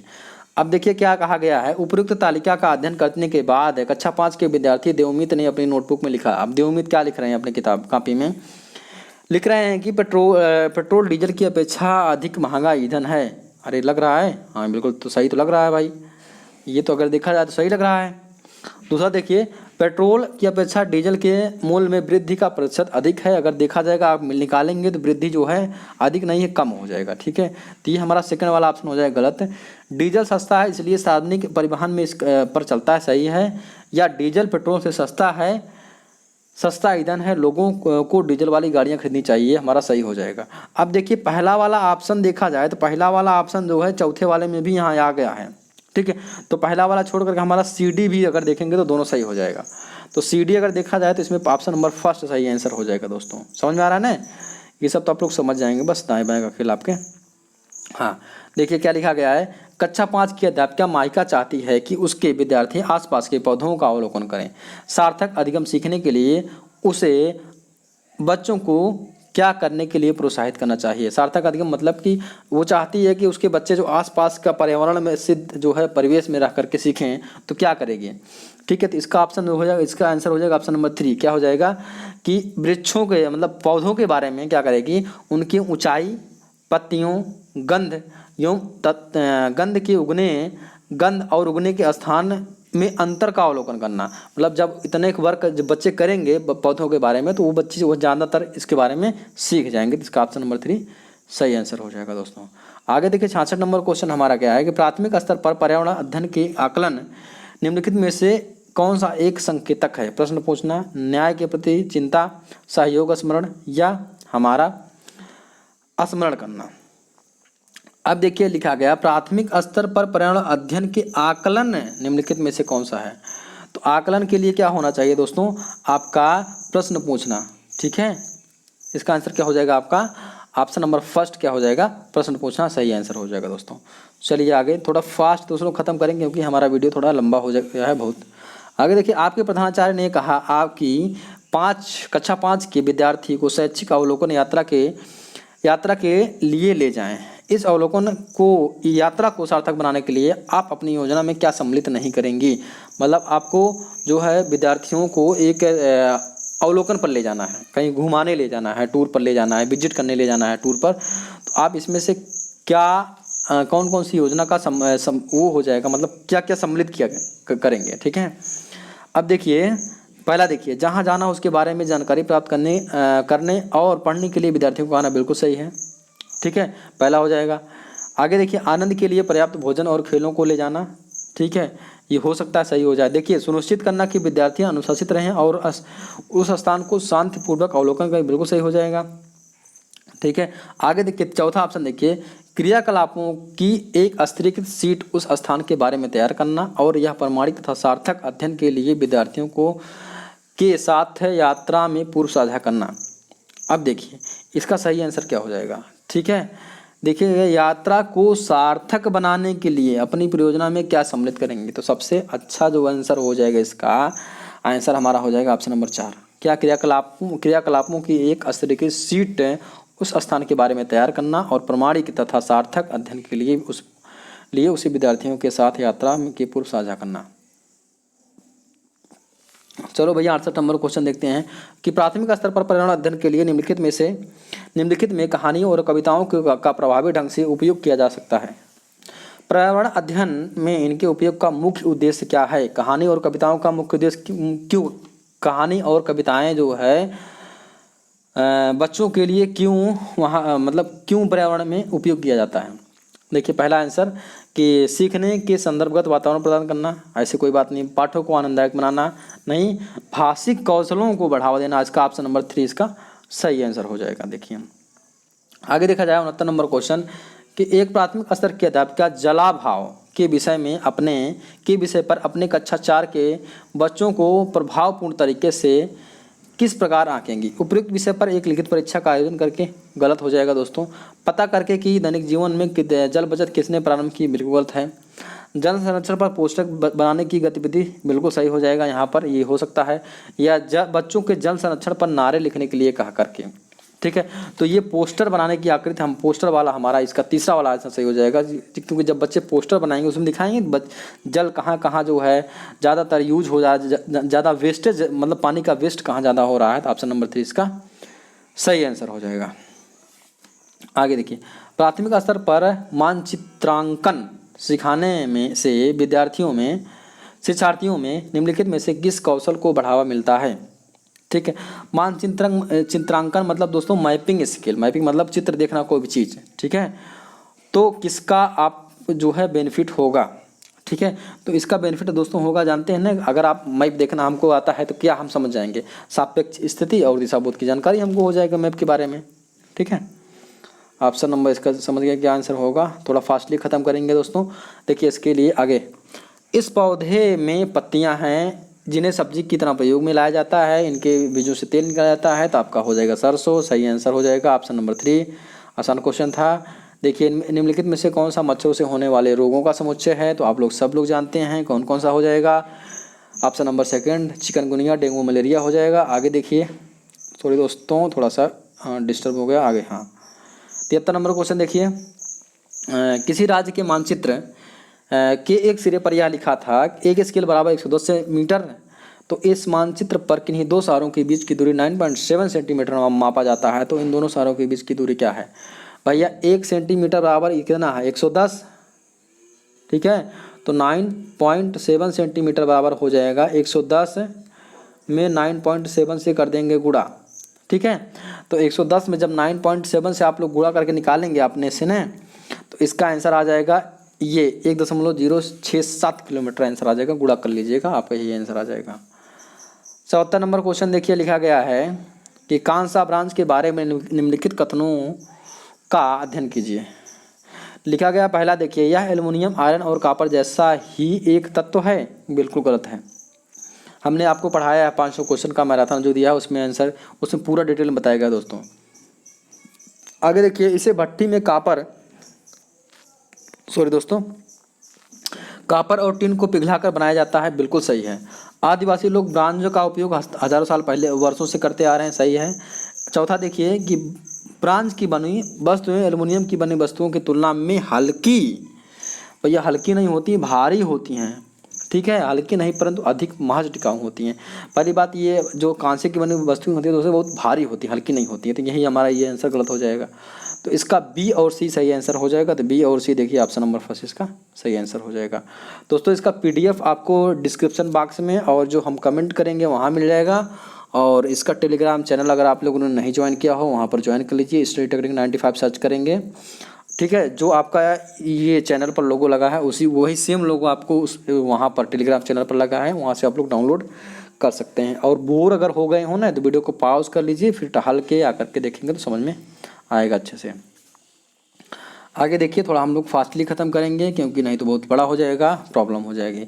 लिखा गया 75 नंबर क्वेश्चन की निम्नलिखित में से कौन से प्राथमिक स्तर पर पर्यावरण अध्ययन में आकलन के लिए उपकरण और तकनीकें हैं।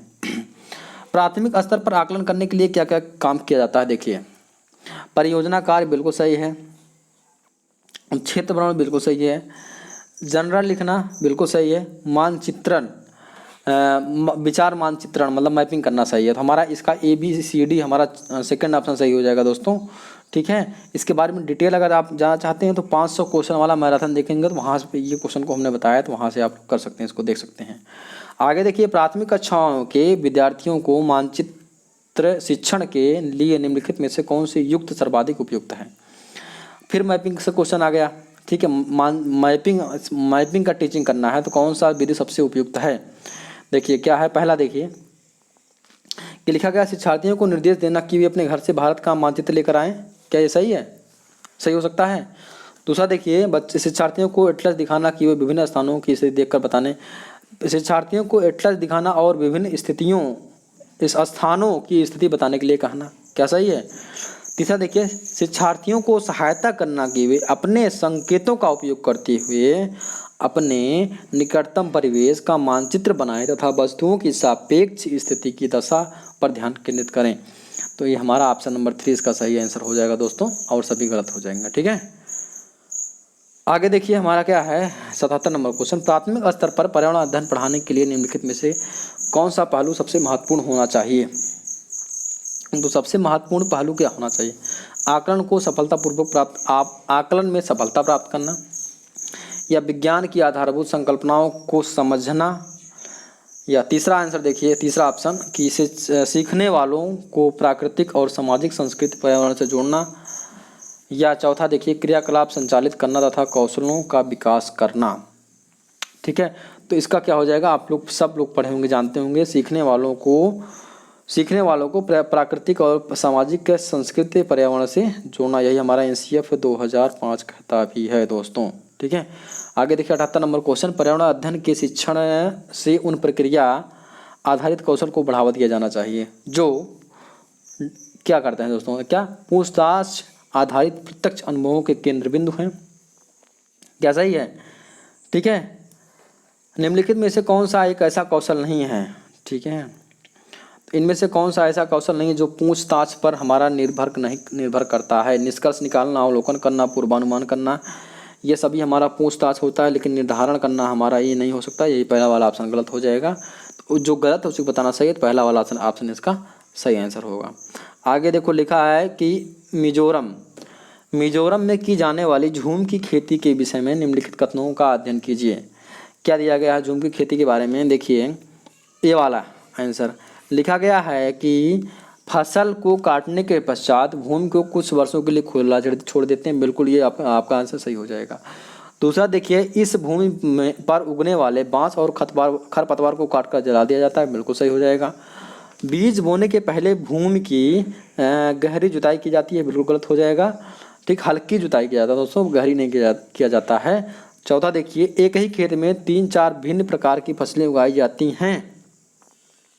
ठीक है, तो ये हमारा हो जाएगा सही आंसर हो जाएगा। आगे देखिए, आवश्यकता अनुसार रासायनिक उर्वरकों का प्रयोग जंगल में नहीं किया जाता है। गलत, तो ABD इसका सही आंसर हो जाएगा, अर्थात ऑप्शन नंबर फर्स्ट इसका सही आंसर हो जाएगा दोस्तों। क्लियर हो गया? चलो आगे देखते हैं। 80 नंबर क्वेश्चन है कि राधा विभिन्न प्रकार के यात्रा टिकटों का उपयोग करती है। ऐसे टिकटों का उपयोग निम्नलिखित में से किस संकल्पना पर प्रभावपूर्ण ढंग से चर्चा की जा सकती है? टिकट मतलब जानते हैं, ट्रेन का टिकट, बस का टिकट, मेट्रो का टिकट, सभी टिकट को रख लो। ये दिखाने का क्या फ़ायदा है? अगर आप शिक्षक हो जाएंगे, बच्चों को दिखाने से क्या आपको बेनिफिट मिलेगा? ये वाला देखिए, अलग अलग साधनों को से यात्रा करने पर यात्रा लागत भिन्न होती है। बिल्कुल सही होती है भाई। ट्रेन से जाएंगे अलग किराया लगेगा, फ्लाइट से जाएंगे अलग किराया लगेगा, और बस से जाएंगे अलग किराया लगेगा। सही है। यात्रा की लागत उस वाहन द्वारा प्रयुक्त ईंधन पर निर्भर करती है। बिल्कुल गलत। ठीक है, आगे देखिए, सार्वजनिक परिवहन से एक स्थान से दूसरे स्थान जाने के लिए हमें टिकट चाहिए। बिल्कुल सही है। और आरक्षण प्रक्रिया की समझ गलत है, तो इसका जो है A और C आंसर, मतलब ऑप्शन नंबर सेकंड सही आंसर हो जाएगा। चलो भैया आगे देख लेते हैं हमारा क्या है। यदि हम पक्षियों का अवलोकन करते हैं तो हम यह पाते हैं कि अधिकांश पक्षी अपनी गर्दन अत्यधिक हिलाते हैं। इसका कारण यहाँ की इसका कारण दोस्तों ये है, ये हमारा ऑप्शन नंबर 3 हो जाएगा दोस्तों। इसके बारे में हम 500 क्वेश्चन का मैराथन जो उसमें पूरा डिटेल बता दिए हैं, उसको आप लोग जाकर देख लीजिएगा कि क्यों अपना सर हिलाते हैं। कि इसके लिए इनके नेत्र जो होते हैं 2 भिन्न भिन्न वस्तुओं को एक ही समय में फोकस कर सकते हैं। ठीक है, सॉरी दोस्तों, इसका आंसर ये नहीं होगा। इसका आंसर हमारा ये हो जाएगा ऑप्शन नंबर 4। ठीक है, अधिकांश पक्षियों के नेत्र स्थित होते हैं और घूम रहे, जैसे मान लीजिए उनका नेत्र, उनका जो देखे होंगे ना आप लोग, उनकी आई जो होती है, आँख जो होती है उनके सर के ऊपर होती है और वो घूमती नहीं है। तो उस चीज़ को देखने के लिए क्या करते हैं, अपना सर जो है आगे पीछे इधर उधर घुमाते रहते हैं। ठीक है, इसका आंसर ऑप्शन नंबर 4 हो जाएगा। आगे देखिए 82 नंबर क्वेश्चन, रीना आम पसंद करती है और इन्हें जाड़े के लिए संरक्षित करना चाहती है। निम्नलिखित में से कौन सा संरक्षण तरीका सबके लिए सर्वाधिक उपयुक्त है? जूस तैयार करना और उसे डिब्बा और वायरोधि डिब्बे में संचित करना। दोस्तों इसका सही आंसर हो जाएगा ऑप्शन नंबर 4, सीधा अचार और पापड़ बनाना सही आंसर हो जाएगा, क्योंकि ये दोनों जल्दी खराब नहीं होंगे। आगे देखिए, सबसे मस्त क्वेश्चन हमारा ये है कि निम्नलिखित में से कौन सा जानवर या जंतु है जिसके अग्रदांत हमेशा बढ़ते रहते हैं? वो दांतों को बहुत अधिक लंबा ना होने देने के लिए वस्तुओं को काटते कुतरते रहते हैं। तो किसका दांत हमेशा बढ़ता रहता है? गिलहरी का दांत हमेशा बढ़ता रहता है। ऑप्शन नंबर फर्स्ट इसका सही आंसर हो जाएगा दोस्तों। ठीक है, आगे देखिए, कोई किसान उर्वरकों और कीटनाशक का अधिक उपयोग करके अपने खेतों में बार बार धान की फसल उगा रहा है। ऐसा करने से उसके खेतों की मृदा, बार बार एक ही फसल उगाओगे दोस्तों तो आपकी ज़मीन क्या हो जाएगी, बंजर हो जाएगी, मतलब अनुपजाऊ हो जाएगी, इनफर्टाइल हो जाएगी। केरल के निकटवर्ती राज्य कौन सा है? ठीक है, केरल के निकटवर्ती राज्य अगर आप लोग मैप में देख करके, ठीक है, इसलिए हम आपसे बताएं कि मैप का क्या कर लिए आप लोग, फिर उसको डाउनलोड कर लिए मैप को डाउनलोड करने से आपको सब कुछ चीज़ें मतलब पता हो जाएगी कौन सा राज्य कहाँ है, उसके निकटवर्ती कौन सा राज्य है। वैसे केरल का पूछा गया तो केरल के निकटवर्ती राज्य 2 हो जाएंगे, कौन? एक कर्नाटक और हो जाएगा, एक तमिलनाडु। ऑप्शन नंबर 3 इसका सही आंसर हो जाएगा। आप लोग मैप से मिला लीजिएगा। आगे देखिए, हाँ 86 नंबर क्वेश्चन हमारा क्या है कि निम्नलिखित में से हमारे देश में किस राज्य में के अधिकतर लोग नारियल के तेल में बनी हुई समुद्री मछली खाना पसंद करते हैं? तो गोवा के लोग खाते हैं दोस्तों। ठीक है, आगे देखा जाए हमारा 86-87 नंबर क्वेश्चन देखिए, रेगिस्तानी ऊँट के बारे में निम्नलिखित कथनों का अध्ययन कीजिए। क्या दिया गया है, ए वाला देख लीजिए दोस्तों। वीडियो तो हो गई लंबी, 44 मिनट का, 1 घंटा 44 मिनट का हो गया दोस्तों। अब इसी को हम खत्म करके कंप्लीट करेंगे, हिंदी और इंग्लिश नहीं करेंगे। देखिए लिखा गया है, रेगिस्तानी ओक एक वृक्ष है जिसकी ऊंचाई हमारी कमरे की लंबाई के लगभग बराबर अर्थात 4 मीटर होती है। बिल्कुल सही है। इस वृक्ष की जड़ें नीचे वृक्ष की ऊंचाई की लगभग 30 गुनी गहराई तक जमीन के भीतर जाती हैं जब तक कि पानी तक ना पहुंच जाए। बिल्कुल सही है। इसके वृक्ष के तने में पानी एकत्रित होता है। ये चौथा ऑप्शन गलत हो जाएगा, तो ABC इसका तीसरा वाला ऑप्शन सही हो जाएगा दोस्तों। चलो 88 नंबर क्वेश्चन क्या है कि 88 नंबर क्वेश्चन है, कोई व्यक्ति 2/1/2015 को मडगांव से नागरकोइल जाने के लिए रेलगाड़ी में बैठा। 7:45 बजे मडगांव से चलती है रेलगाड़ी। अगले दिन अर्थात 3/1/2015 को 4:45 बजे नागरकोइल पहुंचे। यदि इन दोनों स्टेशनों के बीच की दूरी 1140 किलोमीटर है तो रेलगाड़ी की औसत चाल क्या होगी? ठीक है, तो दोस्तों आप लोग जानते हैं इस क्वेश्चन को आप लोग कर ले जाएंगे, क्योंकि हर एक पेपर में क्वेश्चन आता है। तो ऐसा क्वेश्चन करने के लिए क्या निकालते हैं दोस्तों, चाल बराबर दूरी बटे समय। ठीक है, और अगर देखिए समय निकालेंगे कब, 2 तारीख को 7:45 पे चली है और हमारा क्या है 3 तारीख को 4:45 पर पहुंच गई है। ठीक है, ठीक है, अगर ये 7:45 पर पहुंची ना तो आपको 24 घंटा लग जाता, लेकिन 24 घंटा से 3 घंटा पहले पहुंची है, 4:45 पहुंची है, तो 21 घंटे में पहुंच चुकी है। और 1140 हमारा है, तो चाल बराबर दूरी बटे समय होता है। काट देंगे इसका दोस्तों, आंसर आ जाएगा आपका, ठीक है, आ जाएगा 51 किलोमीटर प्रति घंटा। सॉरी दोस्तों, आपका आ जाएगा, काटेंगे तो आपका आ जाएगा 54 किलोमीटर प्रति घंटा। ठीक है, ऑप्शन नंबर 4 इसका सही आंसर हो जाएगा। निकाल लेंगे ना। आगे देखिए 89 नंबर क्वेश्चन है, नई दिल्ली में रहने वाला कोई व्यक्ति पहले भोपाल मध्य प्रदेश और फिर रांची झारखंड का भ्रमण करना चाहता है, उसकी यात्रा किस दिशा में होगी? नई दिल्ली ये है, ठीक है, उसको जाना है भोपाल, भोपाल ये लगभग भोपाल यहाँ पर जाता है। ठीक है, पहले दक्षिण दिशा में आएगा, ठीक, फिर रांची जाना है, फिर रांची जाने के इधर आ जाएगा पश्चिम दिशा में। रांची मतलब मान लीजिए थोड़ा सा इधर पड़ जाएगा आपका। ठीक है, तो पहले क्या जाएगा, दक्षिण दिशा में जाएगा, फिर उधर आ जाएगा दोस्तों पूर्व दिशा में। ऑप्शन नंबर इसका सेकंड सही आंसर हो जाएगा। आगे देखिए 90 नंबर क्वेश्चन, यही लास्ट क्वेश्चन करते हैं, इसके बाद हम अगला वीडियो आपको अलग से सेपरेट हिंदी वाला अलग से प्रोवाइड कराएंगे। देखिए नीचे के दिए गए सभी जानवरों में निम्नलिखित में से कौन सी विशेषता पाई जाती है? ठीक है, छिपकली, गौरैया, कछुआ, ये जहरीले होते हैं, गलत है। ये भूमि एवं जल दोनों में रह सकते हैं, गलत है। उनके शरीर सल्क से ढके होते हैं, गलत है। अंडे देते हैं, सभी अंडे देते हैं, सही हो जाएगा दोस्तों। तो इतना ही हम करेंगे क्योंकि वीडियो हो जाएगा लंबा। हिंदी का आपको सलूशन प्रोवाइड कर दिया जाएगा दूसरे वीडियो में।